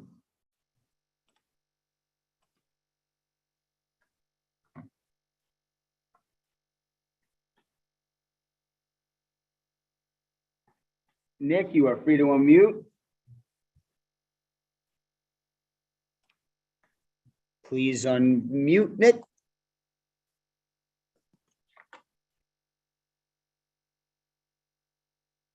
Please unmute whenever you're ready, sir. I'm ready. Yes, you Good have 3 evening. minutes. Okay, good evening. This is Nick Del Chapio. I'm from Amarone Restaurant. I'm sitting here with Nick Lulani. We're co-owners here with the restaurant. And I heard that, I mean, we love Holy Name. Tina cannot be nothing without a Holy Name. And I think we all agree on that. And the young lady, Alana, who spoke earlier, said that she needs to feel, some kind of protection from Holy Name. Well, I have a 5-foot window and I'm sitting here about 13 to 14 hours every day. And there is absolutely no incidents. I've never seen a facility with this many people in and out, patients and doctors and employees, that there is people out there in the lot helping people parking cars. And there's just absolutely no incidents at all. I'm here every day. I think we're already being protected. I feel very protected. We just have no issues. And I just hope that the council and mayor and everybody just get on the bandwagon with Holy Name, and because it's just a great place and everything about it is super. I appreciate it. Thank you very much and have a good evening. Thank you, Nick. I am bringing in call-in user 1. You can go home. How do I sign with that? Please unmute call-in user 1. I can't see your name. Please state your name for the record. Margaret Baker. Miss Baker, 3 minutes.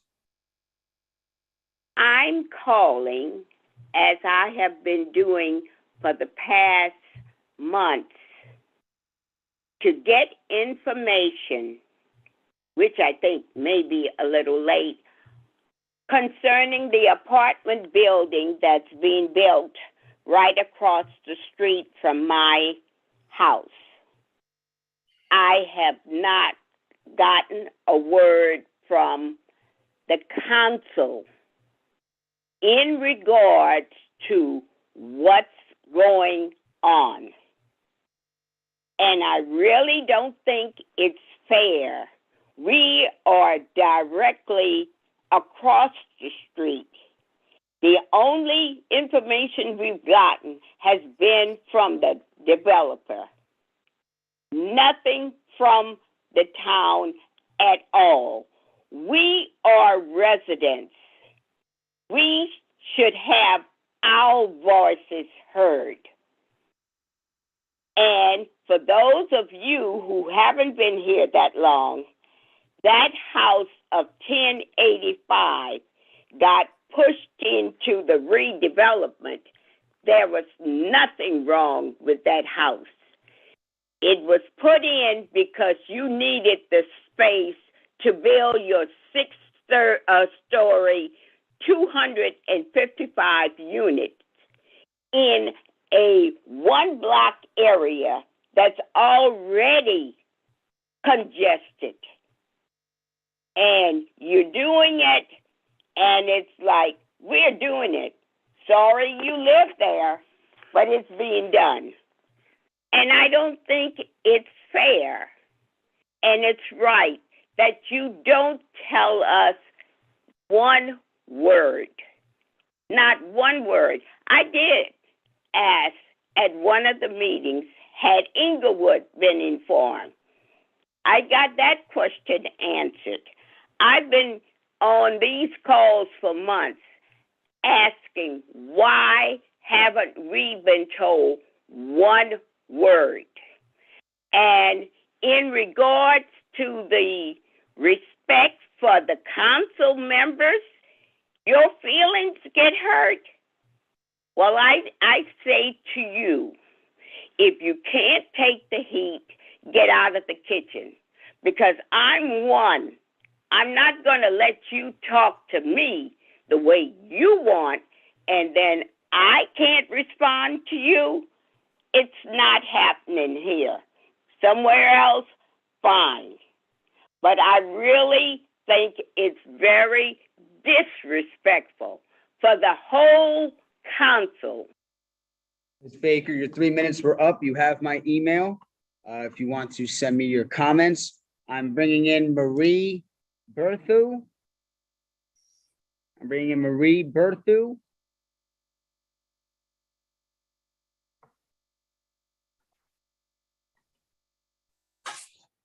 Hi, Council. Hello. Thank you 3 so minutes, much. Marie. Okay, thank you so much. My name is Marie Berthu. I've been a resident of Teaneck for 35 years, and I'd just like to speak in support of Holy Name and the expansion plan, since it will make available new state-of-the-art technologies in healthcare. And that'll result in greatly improved services to Teaneck and also surrounding communities.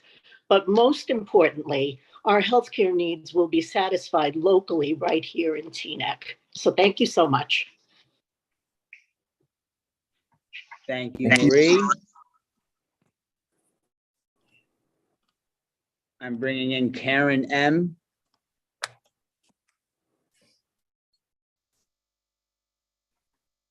Karen, please state your name for the record. Hi, everybody. Karen McAvoy. 3 minutes, Karen. Also Holy Name employee. I just want to say that I think the changes that they're making and proposing, I think they're going to do it respectfully, and I hope we can come to a resolution real soon. I also would like to be protected. As a resident of Teaneck, I want to be able to have my healthcare services done right here in Teaneck. I don't want to go to Inglewood. I don't want to go to Hackensack. I hope that Holy Name could get this expansion and we can get services extended to our residents. We don't have to travel out. I think everything that they're going to do, they'll do respectfully and the best in the community. I know they've also been really great on giving back to the community, especially to their pantry. They've been very helpful. So I want to give a big shout out to Holy Name for helping the local small business and the food pantries. And I hope we can come to a resolution with this. And yes, as a resident, I would like to be protected with my health care and be able to get all my services at Holy Name. So thank you all for being here. And you guys are doing a great job as a council. I mean, very much appreciate your time. Thank you so much, Karen. I'm now bringing in Mike. I can't see your last name, Mike, so please state your name for the record. Hi, I'm Mike Ackerman, resident of Teaneck. I just want to speak for a quick moment about the Holy Name expansion. Going back to the beginning of the good and welfare, I understand the need to separate the people from the issues. But it is a little bit difficult in such a situation when many words were exchanged and promises made by people on the issues. To that point, it is important to realize that there currently is no agreement with the hospital and the neighbors. This is not for lack of trying. The neighbors have bent over backwards time and again, being completely flexible. We were met with, if we were lucky, we got a reply. And if we did get a reply, everything was reneged on. For those of the council members that aren't familiar with the details, you're more than welcome to reach out to any one of us. I know that we've reached out to you. The details are what matter. It's all about the details. Don't get info from just one person or one source. Look at the document for yourself thoroughly. If you have questions, feel free to reach out to people that may have some of the answers. And let's just be clear, this has nothing to do with whether the hospital should expand or not. For all the people that plan on talking more about Holy Name, there is no disagreement on the need for technological advancement and competing in the medical environment and any of such items and the expansion as a whole. We're asking that it just be done in the correct way, where we get what we want, the hospital gets what it wants, the neighbors get what it wants, and this is not at all anything that is mutually exclusive. They could all be met together. In regards to a comment made previously, what Alana Samad meant by protected was not necessarily about safety. We're talking about the preservation of a suburban neighborhood. And we must be very careful with some other statements that were said. I think they are going to be respectful. I don't want to think, I want to know. It's not about feelings, it's not about thinking. We just want to have the assurances that it's there so we don't have to second guess ourselves. We don't have to do this again, and that everyone walks away happy. So again, we're all in agreement what has to be done in the town, all agreed of how that it should be done. It's all about the details. So to the council, I urge you to educate yourself if you don't feel you have down the details. And again, reach out to us. And until you have that, I really hope that you could postpone this until you get the clarity that is needed to make a decision that will change the entire character if not done the right way to this neighborhood. Thank you. Thank you, Mike. I'm now bringing in Gail.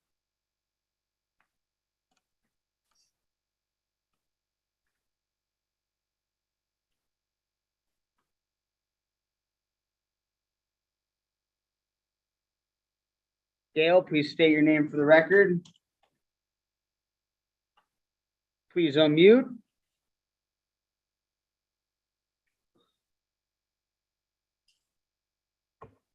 Okay, can you hear me? Yes, Gail, 3 minutes. Yeah, I'm really getting concerned.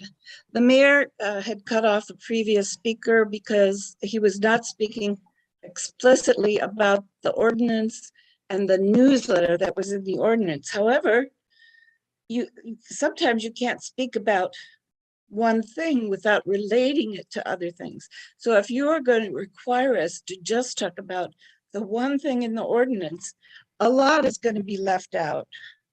And I'm really concerned that this is getting to be a further reduction in the freedom of speech.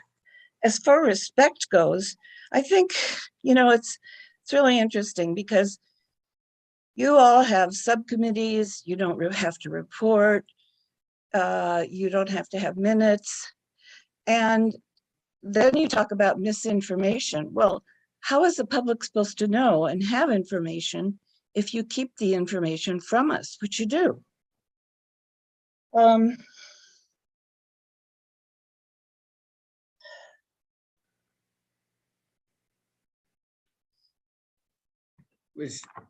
There is sometimes information that's incorrect coming out of the council. And so how are we to express the correct information if we have no avenue? You're sitting there assuming that everything that you have is the correct information, whereas Teaneck Voices and Teaneck Tomorrow have pointed out specifically areas where you have contradicted yourself, who have switched completely on an opinion that you have had or facts that you've had. So this fact-based newsletter, you said that it's going to correct incorrect information. In your discussion of the newsletter, you said nothing about what that meant. What does it mean to correct incorrect information? What incorrect information are you speaking of? No, it's just that it's so heavy, the plan. It doesn't bite. Doug, mute yourself. And I'd like to be respected by speaking while other people are talking. Yes, and that's why I just told him to mute himself. That was my fault, Gail. I apologize. I muted your clock. You're good to go again, Gail. I apologize. Well, I just know that very often the public is not treated with respect. And I find it kind of ironic that the council is now asking us to be respectful when there have been so many times that you have not been respectful to us. And that's my main point.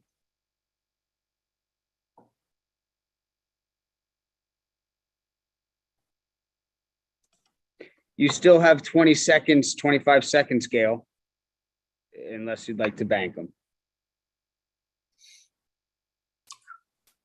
Okay, we will bank them, Gail. Again, I apologize. I'm now bringing in Linda. Linda, please state your name for the record.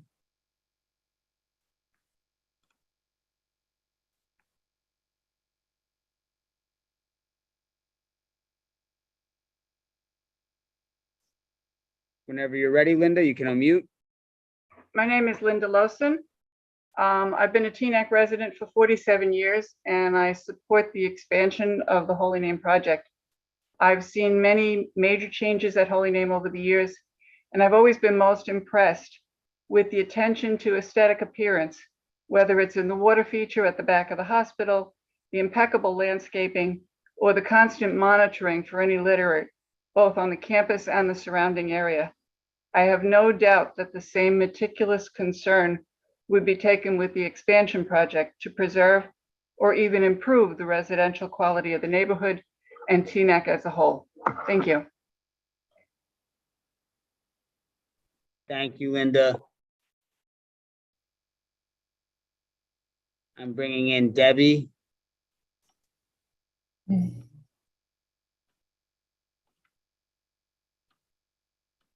Hi, can you hear me?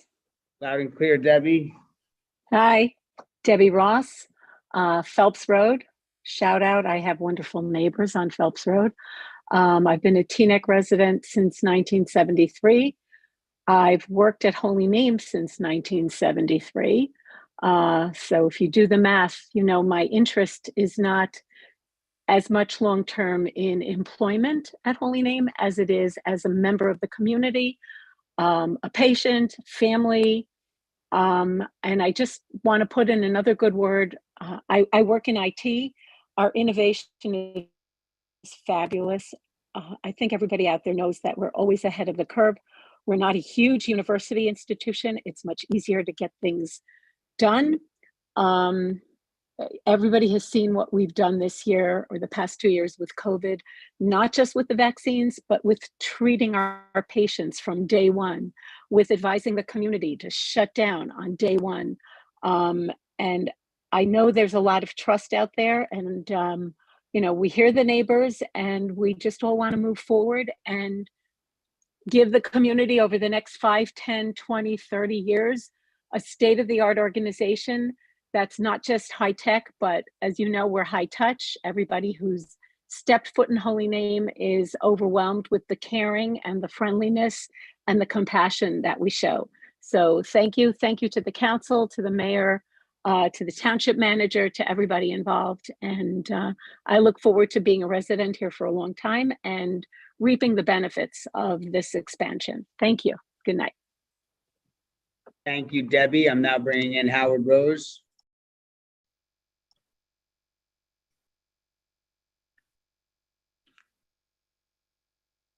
Mr. Howard Rose, whenever you are ready, sir.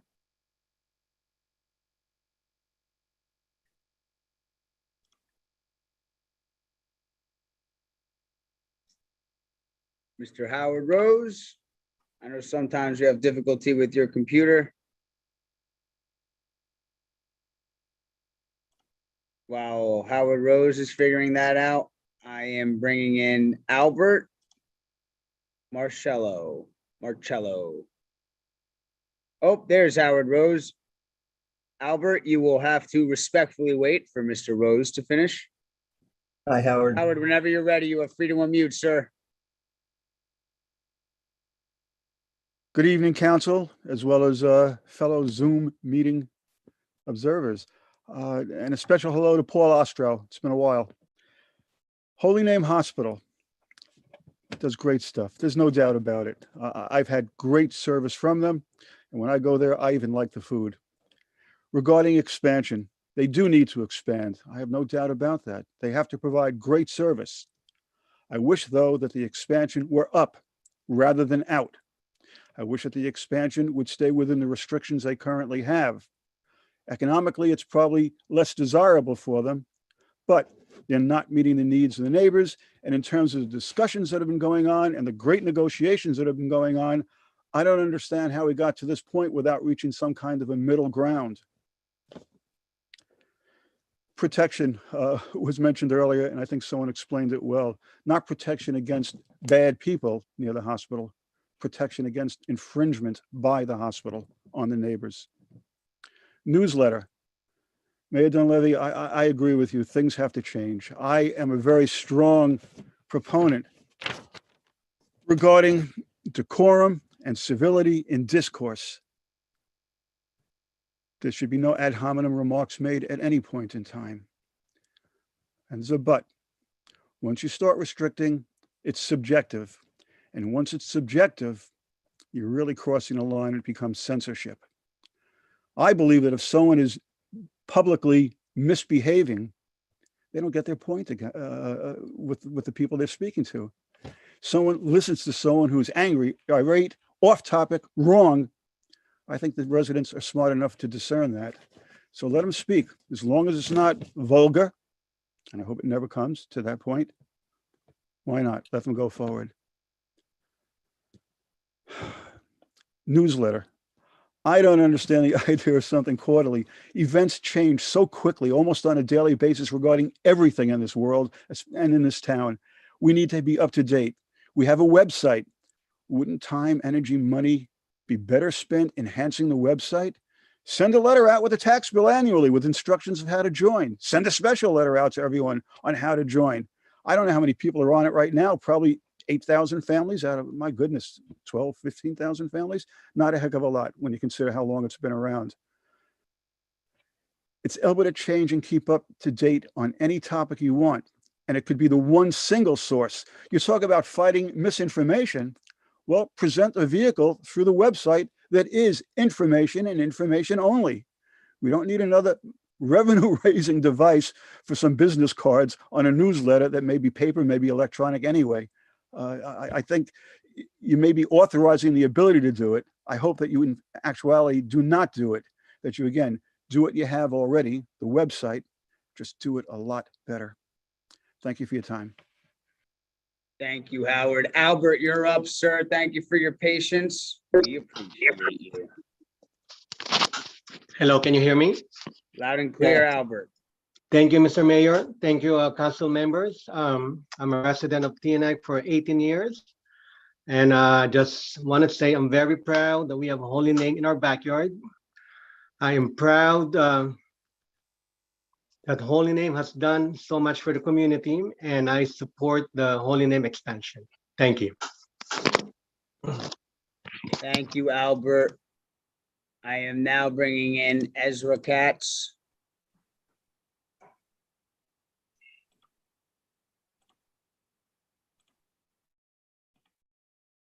Hello?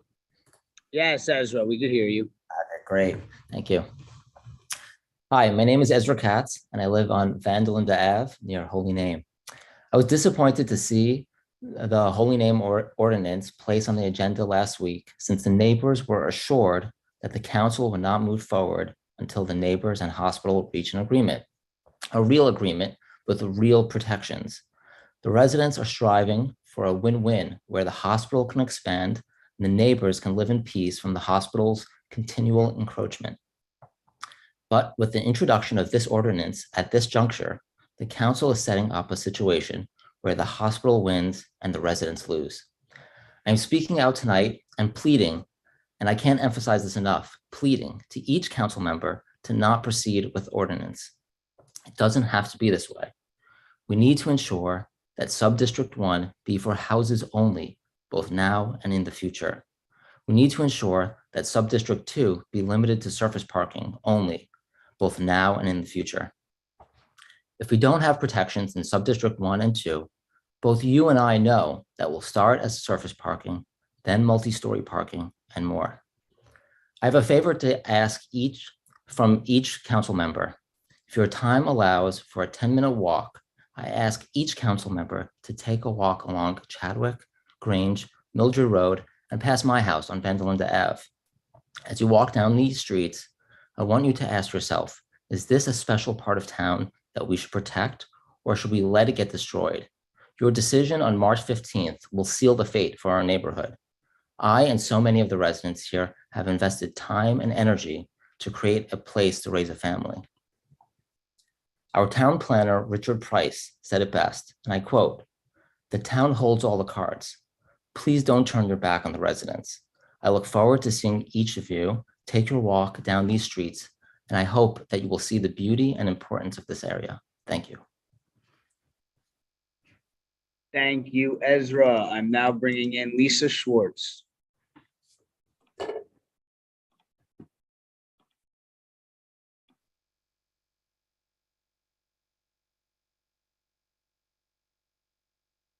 Lisa Schwartz, whenever you are ready, you are free to unmute.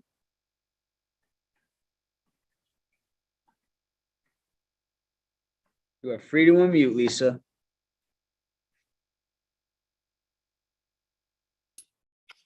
Okay, sorry. Can you hear me? Loud and clear, Lisa. You have 3 minutes. Okay, thank you very much. So I'm Lisa Schwartz. I've lived in Teaneck for 40 years, since 1980. And I'm here to speak about a situation in Well, really, I think it's a problem in all of the town, but we in the southwest part of town are particularly concerned about the situation with the trees and the health of the trees in our neighborhood. As I'm sure you know, all of the trees were taken down recently on Penn Avenue because of a fungus that was in some of the trees, and therefore it spread to some other trees. And then some weeks after that, a tree fell on Kent Avenue. Thank goodness a life was not lost, but the resident broke her arm. The family's in a hotel.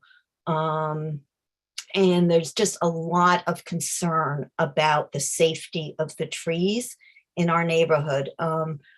A number of residents recently formed a neighborhood association. So I'm here to inform you that we're in the process of forming Southwest Teaneck Neighborhood Association, which is very exciting. And one of the things we've done as part of our association is ask about concerns of the residents. And the number one concern of the residents was the safety of the trees. So my question is, does the town have an arborist that they've hired, either as a consultant or to look at the health of our trees, how to save the trees, properly cut them so that they are safe? So that's a question I have. And if we don't have an arborist, I would like to recommend that the council consider that. So that's the first issue, and it was really the only issue that I intended to speak about. But the other thing I do want to speak about is what I consider to be treading on very dangerous ground here with cutting people off from speaking. I don't come on many council meetings, and when I saw the way Alan Sohn was cut off, quite frankly, I was appalled. I don't understand this. This is an attack on our democracy. It is an attack on our First Amendment rights. And I have to echo what Mr. Rose said, that disrespect is subjective. People will speak passionately about issues they care about. Is that perceived as disrespectful if I speak with a lot of emotion, and if I speak passionately about something, will I be muted here? So I'm very, very upset of how a resident who was speaking on a resolution was just muted. I can't believe it. I'm just appalled by that. So I really didn't intend to speak about this, but I feel that I have to. So your 3 minutes were up. My email is clerk@tnecnj.gov. Feel free to email me the rest of your comments. I'll be sure to include them in the minutes. I'm bringing in Paula Rogovin.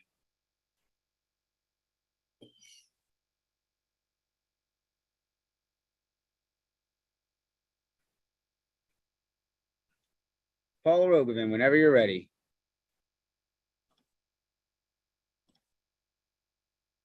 You are free to unmute, Paula.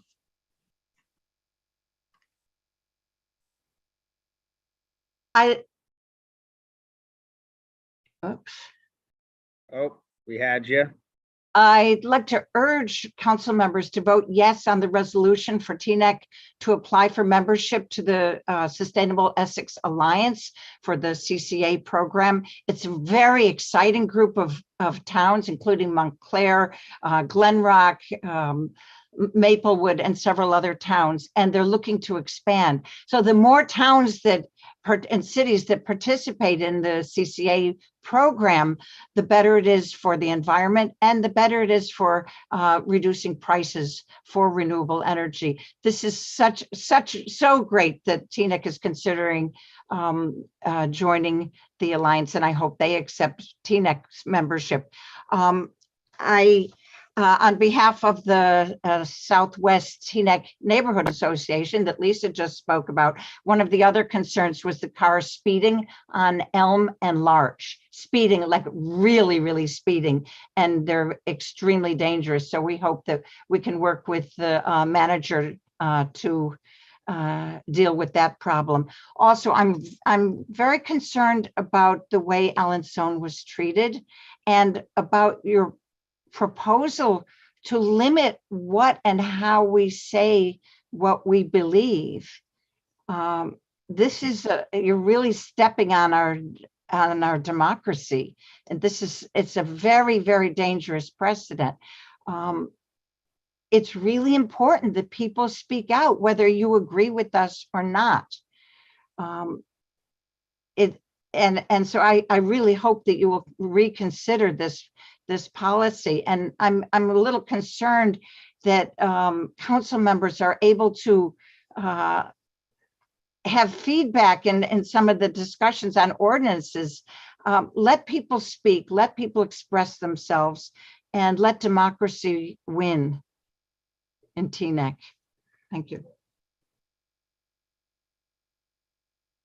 Thank you, Paula. I am bringing in Dr. Henry Pruitt. Please unmute whenever you are ready, Dr. Pruitt. Deputy Mayor Schwartz is not there to unmute the computer. There he is. Can you hear me now? Yes, loud and clear, sir. You have 3 minutes. Okay, I've been off the council for the past 2 years, and the township and the country has gone through some awful problems. And I want to compliment the manager and the council for the way that they dealt with COVID and the way that they were able to manage township finances and the way that they're wrestling with the concerns about Holy Name Hospital. But I have one question. Is it true that a Quint water carrying engine is going to be included in this year's budget for the headquarters fire station? And I just want yes or no. Thank you. Thank you, Dr. Pruitt. I am now bringing in Benjamin.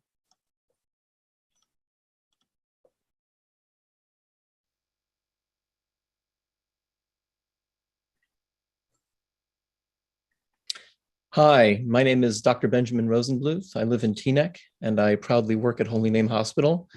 I strongly support passing the master plan. Holy Name has worked extensively with its neighbors, meeting and collaborating for 2 years to satisfy their requests so that this expansion really benefits all of Teaneck. The master plan is sensitive to the needs of Holy Name's neighbors and works to be respectful of traffic patterns and to minimize disturbances. Most importantly, it will expand the hospital's ability to bring more specialized services to patients and to serve the community at large. We need Holy Name to remain in Teaneck, to care for our community. Thank you for your time. Benjamin.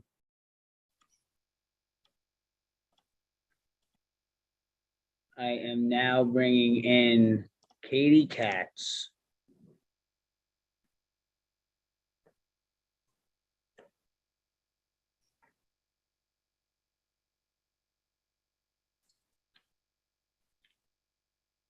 Hello, council members. I, along with many other Teaneck residents here this evening, am asking the council members to not introduce the Holy Name Ordinance this evening until real residential protections are put into place. This ordinance, which could pave the way for a 1 million square foot hospital expansion, would change the character of the surrounding residential neighborhood and have reverberating impact on the community at large. Residents were assured by the deputy mayor that the council would not move things forward without an agreement that includes permanent deed restrictions. The hospital has not agreed to this, yet shockingly, this ordinance is on the agenda this evening. The neighbors are supportive of Holy Name Hospital's need to modernize their facility. However, the cost of this project should be placed on the shoulders of Holy Name Hospital's executives and should not be at the cost to residents. Council, you have the power to demand that Holy Name Hospital come to the table and do their part to be a good neighbor, and only then start the process to introduce ordinances. If you allow the ordinance to be introduced tonight, you will be harming Teaneck's residents. The people who spoke tonight supporting Holy Name Hospital are by and large Holy Name Hospital employees. Please represent the need of Teaneck's residents this evening and not introduce the ordinance tonight. Thank you. Thank you, Katie. I am bringing in Alan Rubenstein.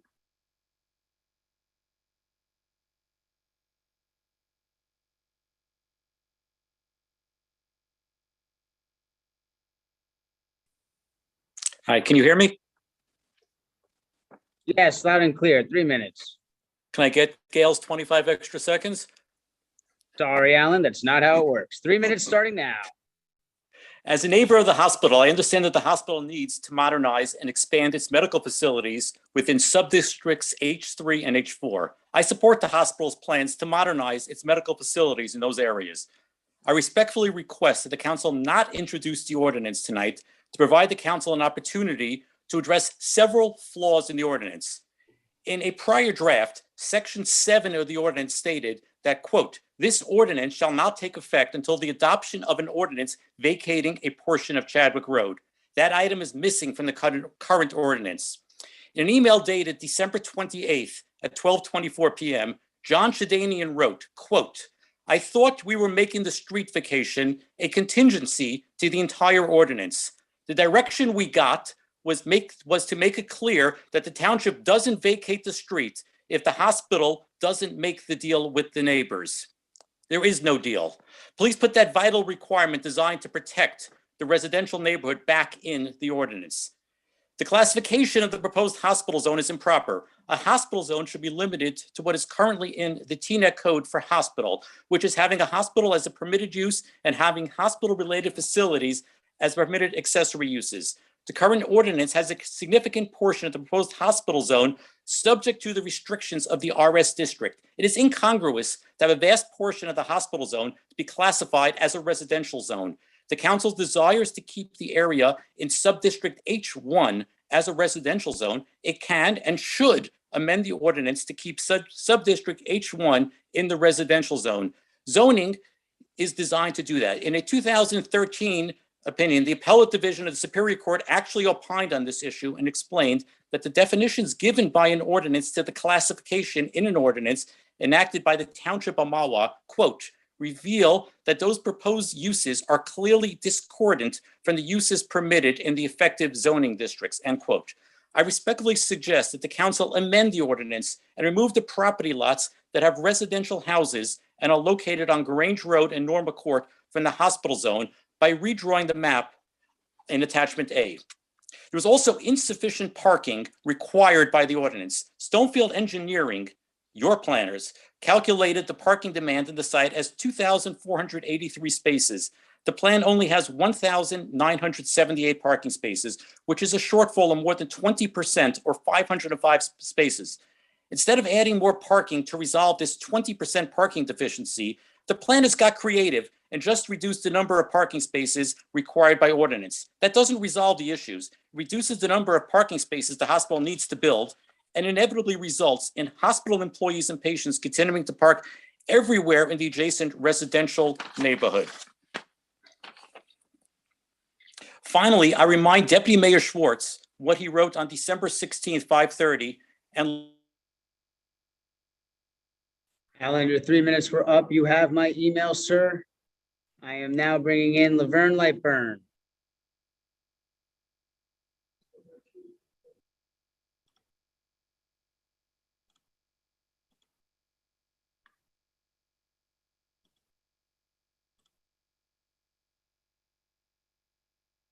You hear me?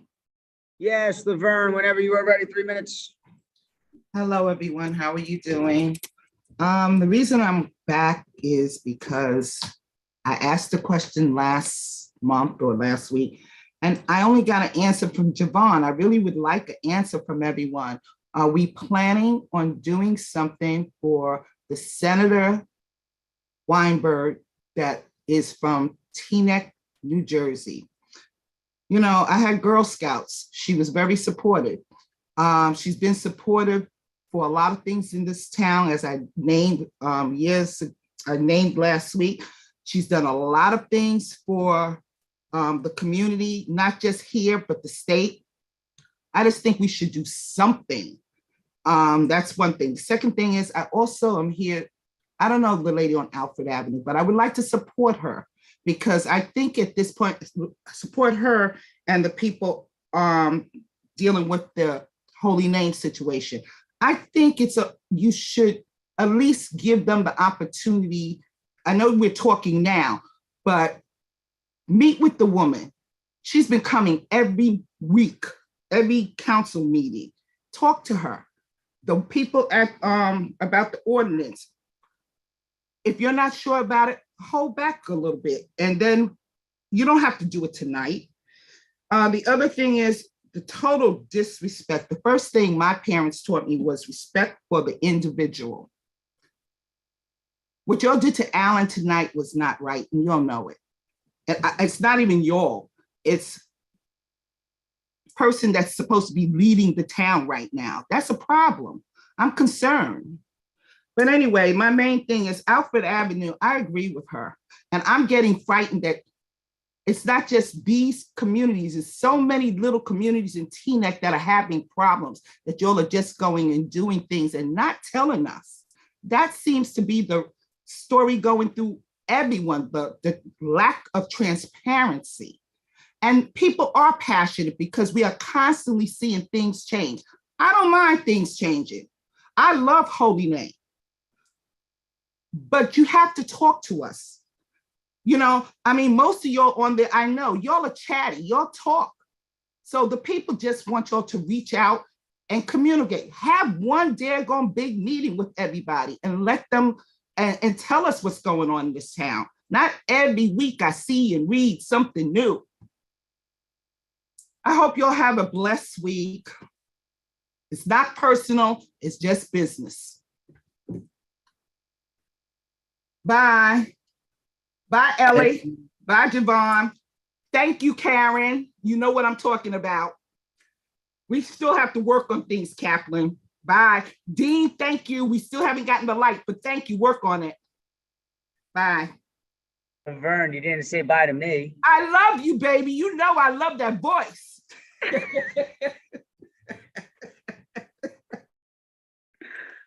All right, where were we? Alan Sohn.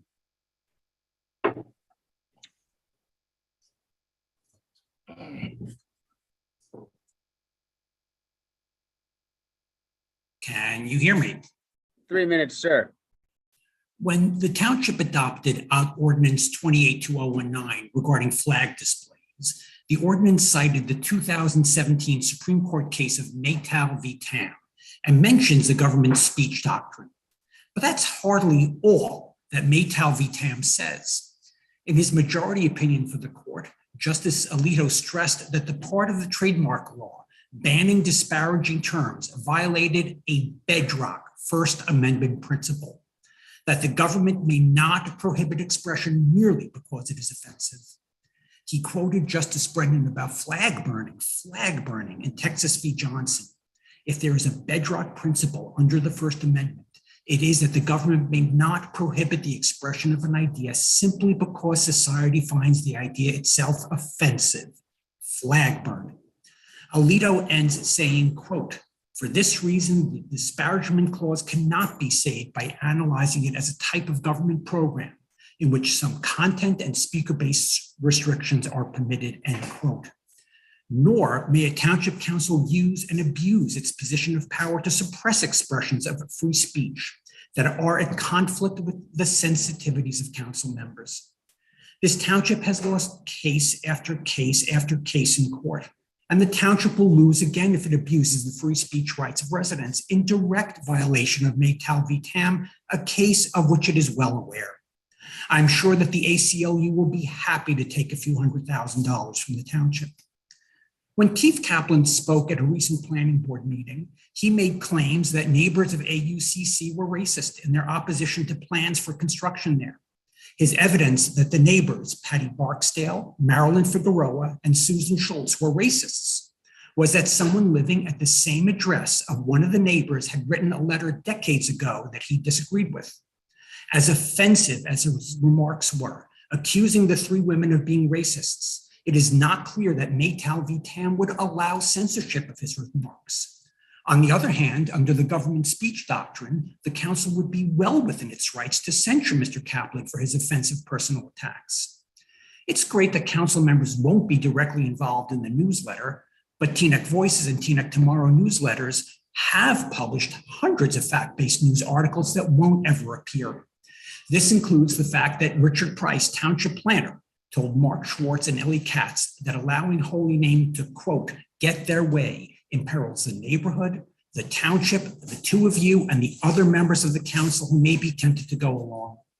Or the most recent newsletter issues about the pitiful efforts at diversity and inclusion of women in leadership positions at both Holy Name and the township, and the failure of the township to use its leverage to get the deed restriction that the neighbors deserve. Will details like this be covered in the newsletter? The township council plays rather fast and loose with claims of incivility. Council members. Alan, the 3 minutes were up. You have my email. Please feel free to shoot me an email, and I will include any unleft comments directly in the minutes verbatim. I am now bringing in Debbie Eliyahu.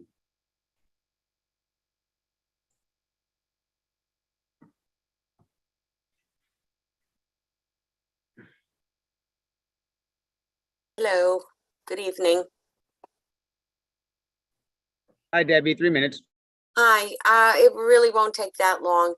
I just would like to ask for the ability to speak freely. I'm not talking about the ability to speak disrespectfully. I'm just asking for the ability to speak freely on topics that it is our job. I've said this in the past. It is our job to, as constituents, to say our opinion about the job that council is doing. When we think the council is doing a great job, we should be saying so. And when we disagree with decisions that are made, or with things that are being done, it's also our job to say so. We can do that respectfully, and I think it's important that we do. But we don't always have to say council is doing a wonderful job or the decisions that are being made are to our liking. And I don't think that we should be cut off in saying so. And I think it's kind of one-sided to allow council members to pipe in to correct us if they think that something is erroneous, unless we're also allowed to pipe in and correct council members when they're saying something erroneous, as has happened often when I was called out by name and erroneous information was said about me, and I was not allowed to correct it. I think if there's going to be that ability to do so, I think it's got to be two-way, because otherwise it's kind of reputational hit and run where we as residents aren't allowed to defend ourselves against erroneous information, and it's just kind of left hanging into the future. And yes, it might be included in the minutes, but that won't do a lot to help our reputation. So anyway, I would just like to speak out for free speech and ask that, unlike Alan Sohn, that we be given the opportunity to speak a little more freely in the future. Thank you so much, and I wish you all a good and safe evening, week, and weeks till the next meeting. Thank you. Bye. Thank you, Debbie. Be safe. I'm bringing in Mark Schlussel. Doug, we have time for about two more. So Mr. Schlussel and one more, okay? Okay.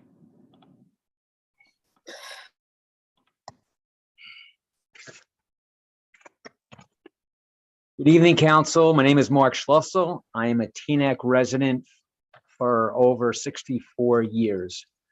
I've been very involved in Teaneck over the years, including participating in committees, chairing the Economic Development Committee, and a graduate of the Teaneck school system. So I too know Teaneck. There's a false narrative being circulated about the hospital zone, the ordinance being proposed this evening, that I'd like to address. And the false narrative is about the commitments that the hospital has made and to the residents. To be clear from the outset, the goal of allowing the hospital to expand and modernize can be accomplished without negatively impacting the surrounding residential neighborhood. The two goals are not in conflict, as you've heard. Incorporating rather than ignoring our prior comments on the ordinance would go a long way to achieving a proper balance while still allowing the hospital to expand and modernize. Holy Name Hospital claims in their advertising and press releases that new construction will be away from the residences, except they conveniently ignore that this project will include demolition of houses as part of phase 1 and the construction of surface parking in the newly expanded H zone. There are currently no restrictions in the proposed ordinance to surface parking only in the H2 zone, or even the height of parking structures in the rear of the hospital, which is immediately adjacent to the residential zone. The ordinance, as it currently is written, allows all uses and structures associated with the principal uses in the H2 zone. It is clear from the ordinance introduced that construction is not limited to the direction of Cedar Lane and Teaneck Road. I request the council review and correct this oversight, since, as the hospital claims, it does not intend to expand in the residential direction. Another point that's being claimed is about traffic in the surrounding neighborhood will be limited. This will be true only if and when the Van der Linde access is restricted to emergency vehicles only. No time period is provided in the ordinance. Also, the ordinance has no requirement for proper access control, fencing, and a gate, something that we requested, but it's been rejected by omission in this final draft. Hospital employees will still be able to park in the neighborhood and cut through to the hospital complex. Another unsubstantiated claim being circulated is that adequate parking is provided. As Alan has mentioned, the change in the ordinance. In addition, we haven't heard expert testimony provided to support the claim that there's adequate parking, and that in the past, when the hospital has made presentations for their site plan, their experts testified that the parking is adequate. However, real life has proven out. Mark Schlussel, I apologize. The 3 minutes were up. The email is clerk@tnecnj.gov. Please send that email. Any comments that were left out, we'll copy and paste them verbatim into the minutes. I'm bringing in Deb Blaberg. Hi, good evening. Hello, Council. Just got back from work, so I've missed a lot of stuff. However, I'd love to support, I do support the hospital expansion 100%. However, as you have heard from previous residents, they just want certain caveats in place in order to keep this side of the neighbourhood a residential neighbourhood. I don't think it is an unreasonable request. It is the same request for the same specific items. They have never really veered from what the issues are. And you hear them, you listen, but for some reason or other, we now have an ordinance on the agenda, a parking ordinance, hence my calling in. So I think the council should really listen to the residents. Nobody objects to the expansion of Holy Name. No one. We know they need to modernise. They need to up the technology. No one argues with that. And I think that is generally across the board. All the residents are saying is, please, Holy Name, sit down, talk to us, get something in writing, put it down so everybody can, as they say, have a win-win situation. Council members are always talking about, we're going to discuss it. It's going to be good for the residents, good for the hospital, or, you know, everybody's going to be miserable. Well, right now, the residents are the ones paying the price and the hospital's just getting on with it. And the residents are the tax-paying voters of this town. Maybe you need to listen to what they're saying, and instead of just ploughing ahead, take a minute, take a walk in the neighbourhood as it was offered. Speak to the residents, speak to the good neighbours, sit down and don't let anything go on until this has been sorted. Then you can just get on with it. You won't have the neighbours calling in. You won't have hours of good and welfare of people objecting all this toing and froing. It just makes sense. I don't understand why you can't just sort this situation out, which is not completely unreasonable. They want surface parking. Again, don't go at the history, but we know Holy Name doesn't always keep their promises. Oh, we mustn't go by the past. Again, not in any way discrediting the hospital as a healthcare setting. Nobody objects to that. And I just want that really clear to re-emphasize to everybody. No one objects to the expansion. The neighbors just want to be heard, and they would just like an agreement in place so that they feel they're protected within their neighborhood, not protected from the hospital from dangerous people. Can we stop twisting words around? That's all. It's nobody objects to the hospital expanding. I just want to really emphasize, because it seems to me that people have this idea that the good neighbors object to it. They don't. They just want to be able to live in their neighborhood in peace like you all do. Simple as that. I don't think that's really an unreasonable request. Thank you. Have a good evening. Thank you. Deb. All right, we're going to close at this point. I think we're having a lot of similar themed comments for tonight. Those of you who did not get a chance to talk, again, you can send your comments to the clerk. So at this time, I think we will move on to comments from the council. All right. And I will first start tonight with Councilmember Pagan. Thank you, Mayor. I want to remind residents that February is Black History Month, and there are still a lot of great programs to watch and learn from about this important month on the NAACP website, the History Channel, PBS, and at our very own Fairleigh Dickinson University.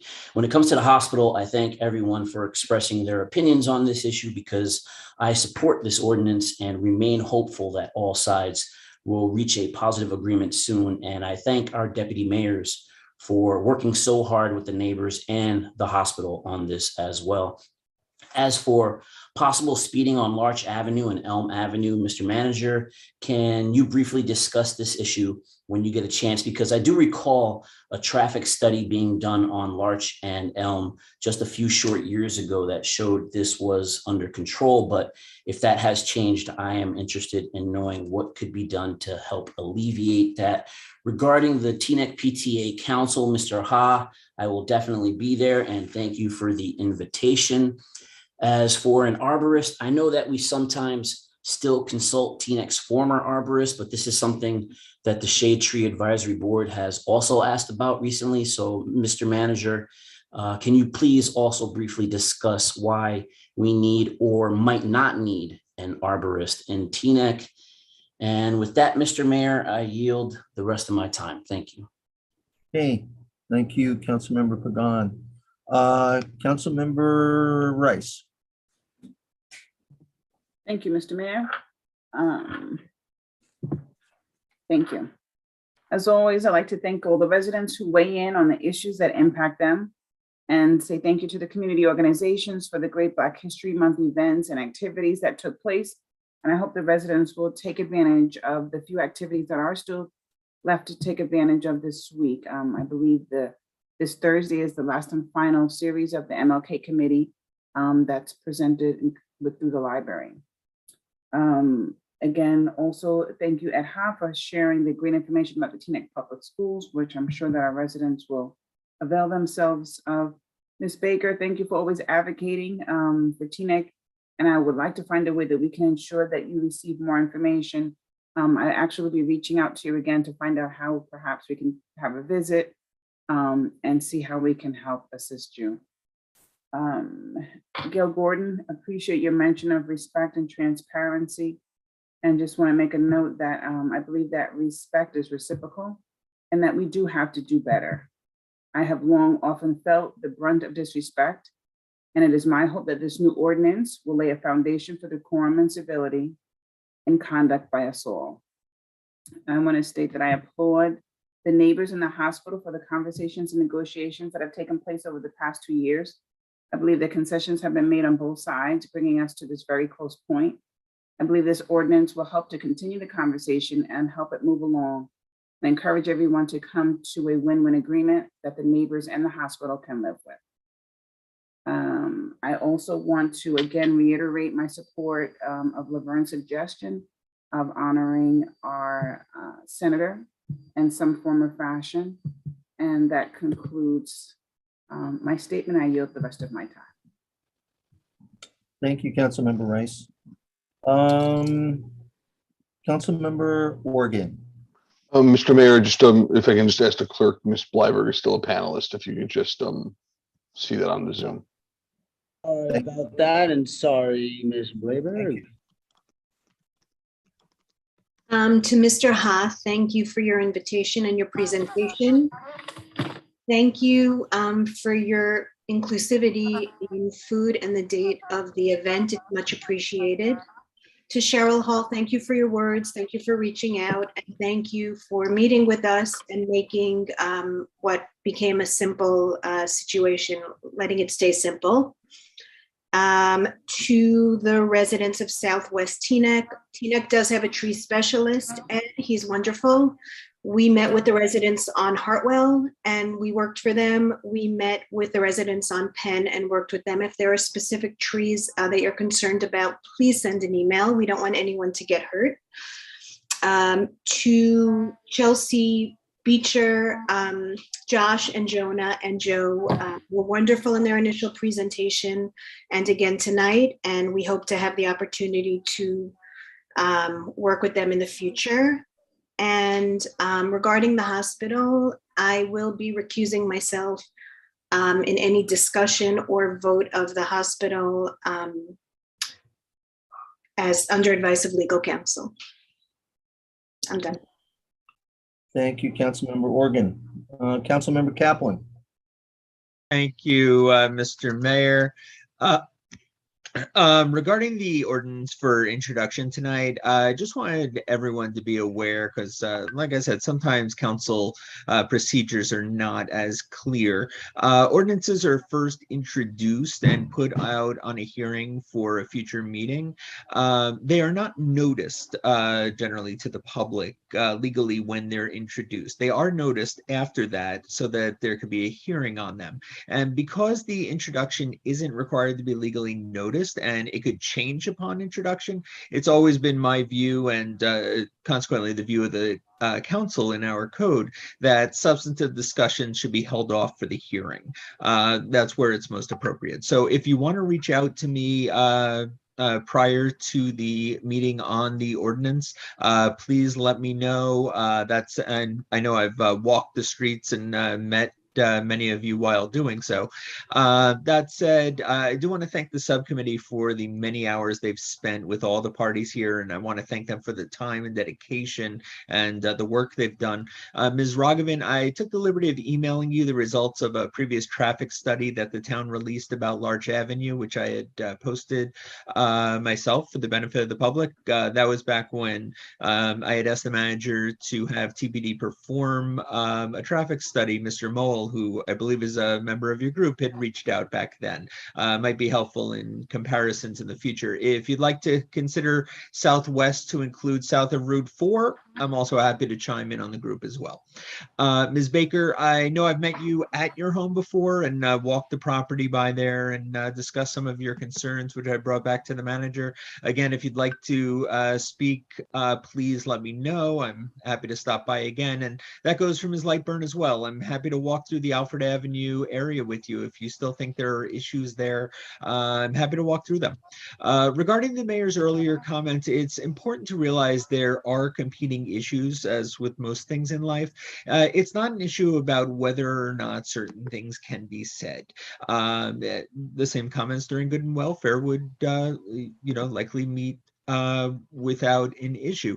But the time set aside for ordinances is to talk about an ordinance. And for those that, may have been a little confused today, the ordinance that, was being discussed merely talked about $100 fee.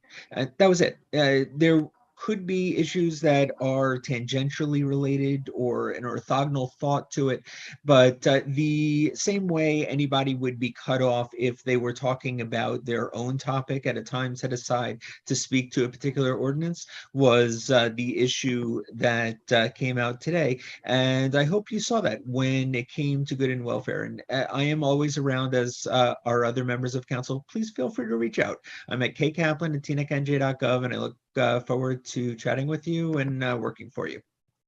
Thank you, Mr. Mayor. Thank you, Councilmember Kaplan.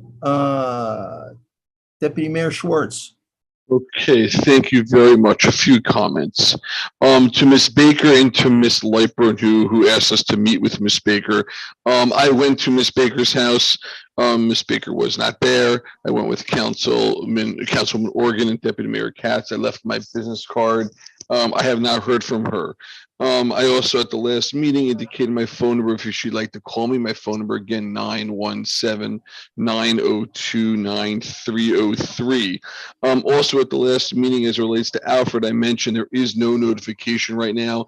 There's the only permits issued are for the demolition of 329 Alfred Avenue in the house next door that was purchased by the developer. As if there's any other notifications, they will be sent to her as she's within those distances. We'll gladly come out there and meet with her if she reaches out. As it relates to the hospital and the agreement, so here's what I propose, and I reached out to some neighbors today. I am in favor of proceeding tonight with the introduction of the ordinance. There's plenty of ordinances that we introduce and that we don't go ahead with or we change. At which point, I am going to ask the neighbors to please send me a signed copy of their version of the agreement so we can sit down with both the hospital and the neighbors, which we've done maybe dozens of times or 8 dozen and a half times, and try to get middle ground to the settlement. Here is the settlement that was signed by the hospital. This is the hospital's signature only. This is the hospital's version. I understand the neighbors don't fully agree with this. I'd like to get the same thing from the neighbors so we can have 2 competing signed agreements so other members of the council, not just myself who've been dealing with this, but can sit down and try to blend the 2 settlements and get a final document. Just, one thing that was spoken about tonight was about the H2 district. I just want to read that there's a lot of talk about the H2 district restricting to surface parking, daycare buildings and play areas, a power plant and connected quarters. So there's a lot of talk in here in the H2. And I understand the neighbors have their own versions. So please get me that, but please get that to me with a signature on it. The hospital came and got me their signature on this one. Please get me your signature on yours so we can stop with the drafts and head towards finality on this. Let's keep moving this forward so everyone is protected, because as everyone agrees, this is something that's needed for the hospital, needed for the town, and needed for the neighbors as well. Thank you. Thank you, Deputy Mayor Schwartz. Deputy Mayor Katz. Thank you very much. Yeah, first, I do also want to recognize Mr. Ha for his efforts in uniting the different school communities and also the event. I think it sounds like a great event. As far as the hospital, the neighbors, I am supporting the ordinance tonight.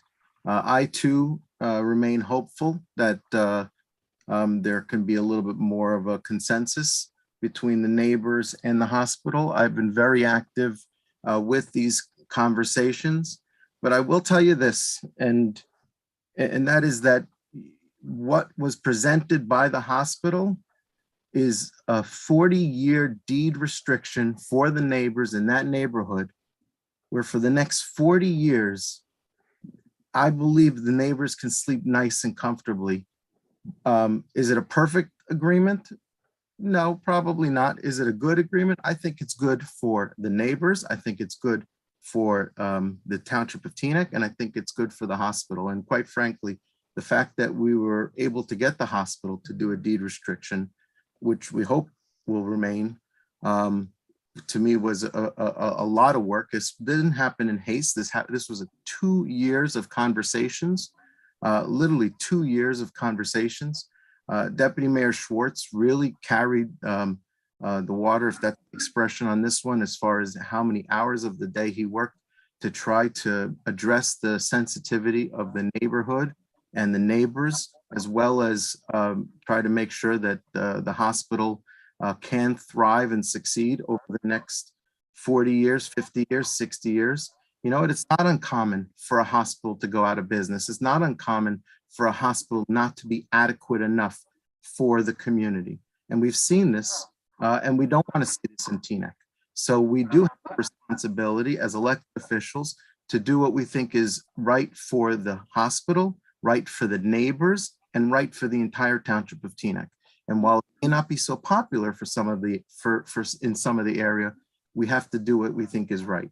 And at this point, we were successful in getting a very good agreement with a lot of protections, areas on different streets. And I do ask that the neighbors who are only listening to sound bites read the agreement and understand what was the concessions that were given up, because they are very good concessions protecting Vanda Linda.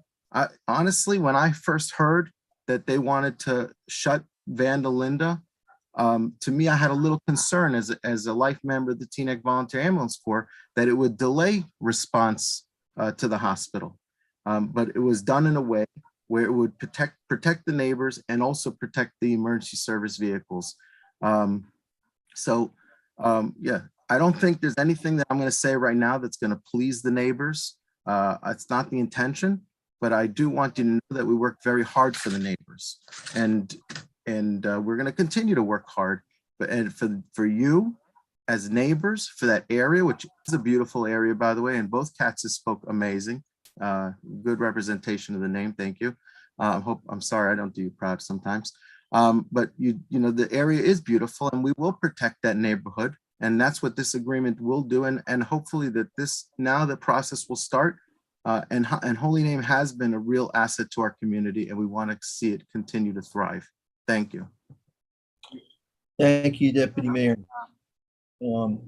I'll open by saying thank you to both deputy mayors for getting us close to what I think is going to be a very good thing for Teaneck. I know it's how hard it is, and I know how hard you worked. And I don't think anybody disagrees that this is a good thing for Teaneck. And I just hope that Deputy Mayor Schwartz, that you get that other signed agreement so you can sit down with the two and have your own reconciliation committee like they do in Congress.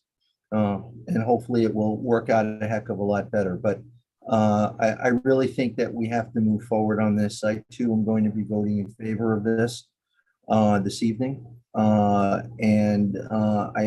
I know, as Deputy Mayor Katz said, that there'll probably be some neighbors who are not particularly happy about that. But again, our role sometimes is to have to focus on the whole instead of on the small. And we have to focus on what's best for the town here. I'm in healthcare. I'm in the healthcare industry. And you've heard comments this evening about hospitals closing. The answer is yes. You've heard about hospitals merging. Mine just was bought January 1st. The entire landscape of hospital care has changed financially. They must get bigger. They must diversify their revenue streams if they are to survive. And they also have to get, the way Holy Name is getting, is a reputation for high quality care so they can attract the high quality physicians and other services that I think this town richly deserves. So while I agree that I wish everything was in a perfect world and we could get absolutely everything from the hospital that everybody wants, a negotiation is a negotiation. And many times both sides walk away from the table, leaving a little bit of what they wanted on that table. And I'm hopeful that in the next few weeks that's where we're going to be. In terms of the newsletter, again, I'm going to reemphasize to everyone, this is not a political organ of the council. This is an information source for the township, pure and simple. Talk about ordinances, talk about updated activities. It is not going to be something where the council uses for its own purposes. It is not. It's run by the manager. So I'm looking forward to seeing it. Mr. Rose, you talked about the website. The website is going to be updated now. I think they're in the process of either getting bids or working on design now. And certainly this newsletter is going to be part of that on a page, but we also want to push it out to the community in any way that we can. And so that's what our plans are, and that's what we hope to do. And if we have to increase the frequency, we'll increase the frequency. But that is what the reason for the newsletter is. In terms of my comments earlier about how I want to move forward with running these meetings, please understand, there is nobody here that wants more diversity of opinion than I do. But it can be done in a way that is not laced with other political or name calling or other types of activities that really bring us all down. I am not only talking about the people who address the council. Part of the ordinance is going to also include a list of items that we on the council have to follow in terms of decorum. You're right, it goes both ways. And so that's what you're going to see when we get this thing together. So I want to look at it more as a partnership rather than an us-them. And that's how I'm going to pursue it. And I hope you understand, and I hope you saw it tonight. Not a single person lost the ability to make their statements on whatever they wanted to talk about. So I think going forward, you'll see that this is actually going to serve us well. But we have time and we have some adjustments. I was going to ask about the arborist. Dean, you're going to take a look at that. Yep. And let's see. I think that's all the comments I have for this evening. Okay. All right. Moving forward. May Yes. I just have just a couple quick things to address and some answers to some of the questions that came up. As Councilman Kaplan mentioned, Larch Avenue, there was a speed report done in 2020 after a complaint of speeding. It was done over an 8-day period, and 7,263 cars were logged as part of that survey, recorded as part of that survey, and the average speed was 24 miles per hour. However, I will reach out to the police department tomorrow if they can set up another speed sentry survey. We'll get that completed to see what the situation and what the problem is there. Regarding Elm Avenue speeding, this was back in 2015. We put that 4-way stop sign at Elm and Tayun for traffic calming purposes, and that was, I believe, put against the recommendation of the police department for MUTCD purposes, but it is there. I'll speak to the police department again so that they can do some more monitoring of speed on those 2 roadways. There is currently a quint at fire headquarters on Teaneck Road, and that's a ladder truck. That's ladder 2 that has the capability of dispensing water. So there is a quint currently there. I'll speak to the fire chief regarding the need for another piece of apparatus, but it certainly would be a capital item. But right now they do have a quint. Regarding an arborist, we had 2 arborists. We lost one who became the director of public works in Tenafly, and we lost our second to Leonia. We have an excellent tree supervisor, Eddie Javier. He's well versed on safety, pruning, tree removal, determining if a tree is diseased, tree planting. So I'm very satisfied with Ed. There's no requirement that we have an arborist. If there's ever a need to have one, we can always outsource it or get to some sort of shared service with another municipality. I know they recently took down a tree on the 15th on Kent at 607, a second tree on the 16th at 597 Kent, and a third on the 17th at 602 Kent. And they also did safety pruning of trees in that area in 2020 and 2021. That's it. And I think Dean, as part of the budget process, you have additional dollars this year to continue the process with looking at trees in town. Am I correct? Well, we certainly budget a set amount every year. That's for removal and for tree planting. Okay. All right. Thank you. All right. Let's move forward now. Consent agenda. Doug, can you read the amount of the bill list into the record, please? Absolutely, sir. This evening on the consent agenda, considering 2 raffles, 2 sets of minutes, resolutions 48 through 61, 2022, and the bill list in the amount of $1,761,393.36. Motion Schwartz. One tiny point, Mr. Mayor. Yes, go ahead. Only because I saw it and it struck me, so I went to take a look. Decatur seems to have a capital C, and it should not. If we could just change that throughout 52-2020.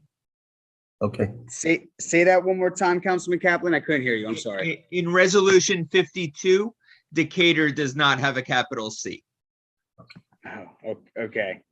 Okay. All right. All right. Before we go any further, do I have a motion to move to add 15 minutes to go to 11:50? Make the motion to extend the meeting. Second. Second. Okay.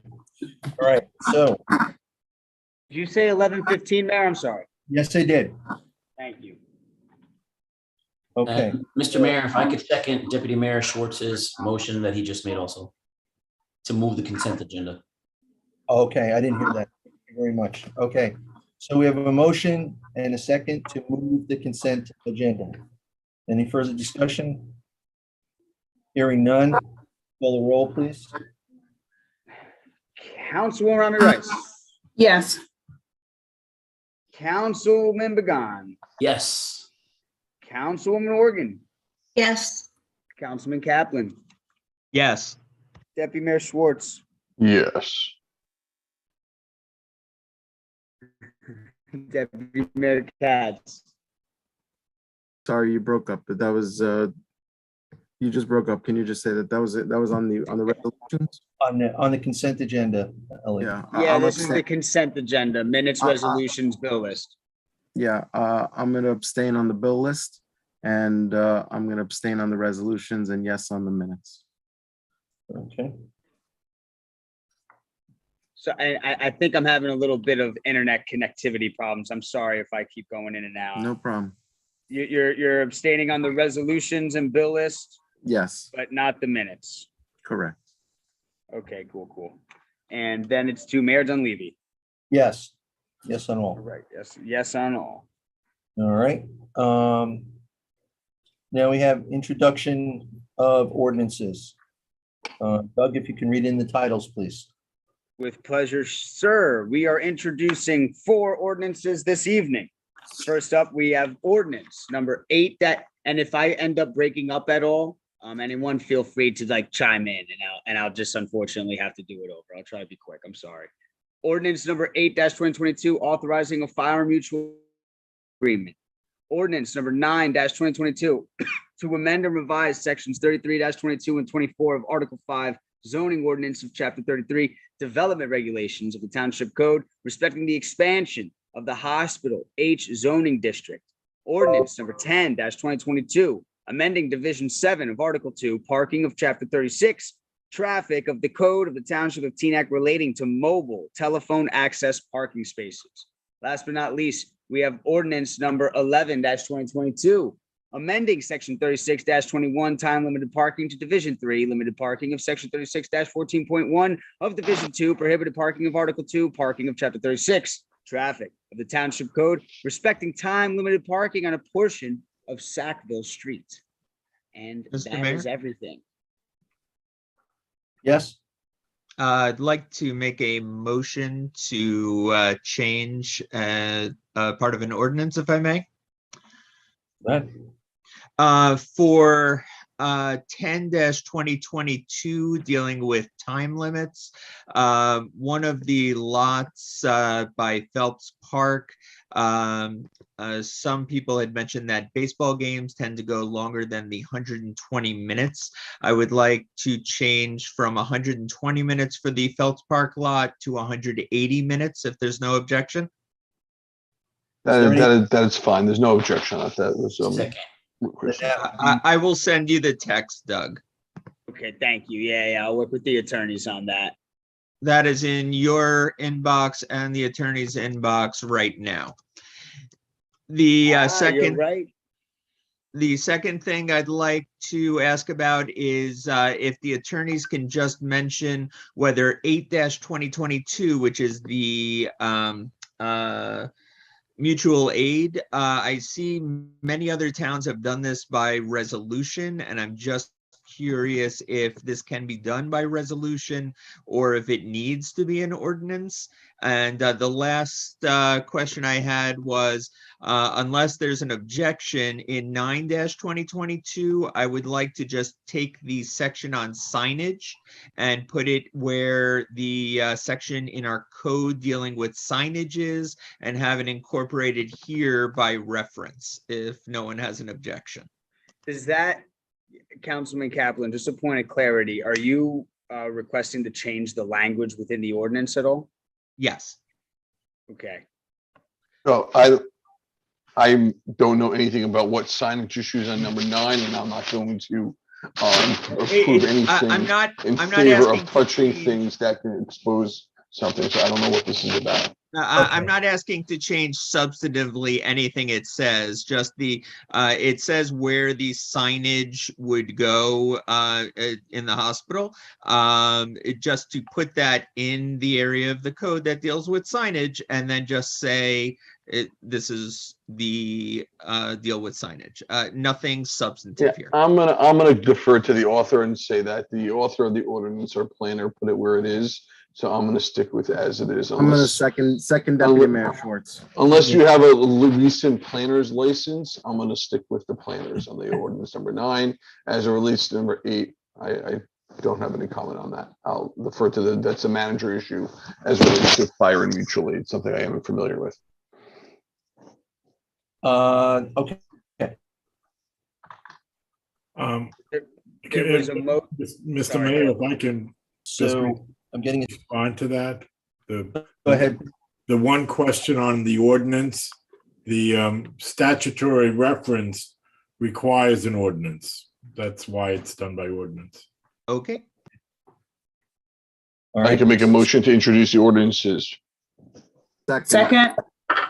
I apologize. Point of information. Hold on. Okay. Did we get it? We changed the wording in 10. So 10 is, we've agreed to the, okay? We've not agreed to in 9 and 8. Right? So the motion before you is 8-2022 and 10-2022 as wording change. That's what's in front of you. So moved, Schwartz. Okay, hearing no more discussion. Clerk, can I have the roll, please? The internet shook a little bit on me here. So we're moving 8, 9, 10, and 11. And it is 10. Is this moving with Councilman Kaplan's suggestion to ordinance 10? Correct. Yes. But no to any suggestion on ordinance 9, correct? Understood. Was there a second on his motion for the inclusion of that language? I called for any objection and there was none. So since it wasn't a formal amendment, I was told it didn't have to be a formal amendment. They were just making language change. Am I correct? Bill, am I correct? As it turns out, the way this is done, the ordinance has not yet been introduced, right? So this is a procedural motion to essentially amend the proposal for introduction. It's not a formal amendment to the ordinance yet, but it should be done by motion, second vote. Okay, I make a motion to change the language, merely taking section B, creating a new section for 180 minutes instead of 120 minutes, and leaving everything else the same. Second, Schwartz. okay, we've already discussed it. All those in favor, we got to do a roll call, Bill? Yes, just, it's good for the minutes and it's. Councilwoman Rami Rice, Yes. Councilman McGahn, Yes. Councilwoman Organ, Yes. Councilman Kaplan, Yes. Deputy Mayor Schwartz, Yes. Deputy Mayor Katz, Yes. Mayor Dunleavy. Excuse me, one point of clarification with regard to the hospital, Councilmember Organ. You said This you is were not- abstaining from that vote, correct? Recuse, yeah. Yeah, recusing from that. Yeah. Right. So I just want to, that should just be noted in the record that, so you are agreeing to 8 and 10, but recusing from 9. And 11, yeah, but I didn't think we were there yet.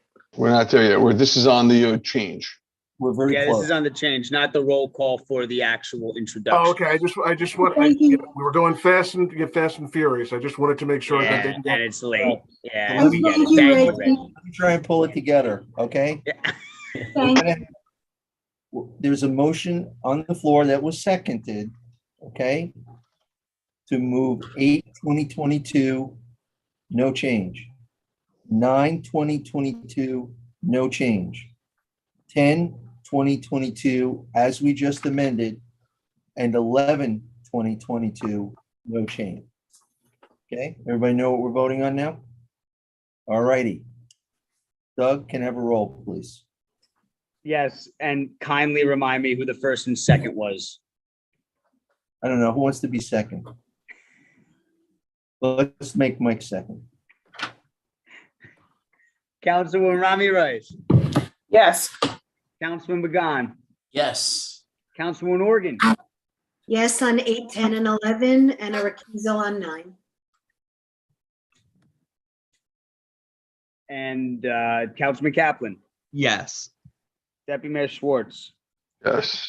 Deputy Mayor Katz, Yes, with an abstention on 11. Mayor Dunleavy. Yes, All introduced. We'll see them again on March 15th. great. So I want to thank, before we go, I just want to thank Bill and Reggie for spending a lovely. I hope, Reggie, you didn't get the house of yours, okay? And I thank you, and I thank all of you for working so hard for the town. Much appreciated. Okay, do I hear a motion to adjourn? Make the Motion motion. to adjourn. Second. Those in favor? Ellie moved it. Yeah. Who got the second? I don't know who got the second. I second. I didn't hear you. All right, let's get Mike again. Mike is the second. All right. Have a good night, everybody. Thank you. Night. Safe.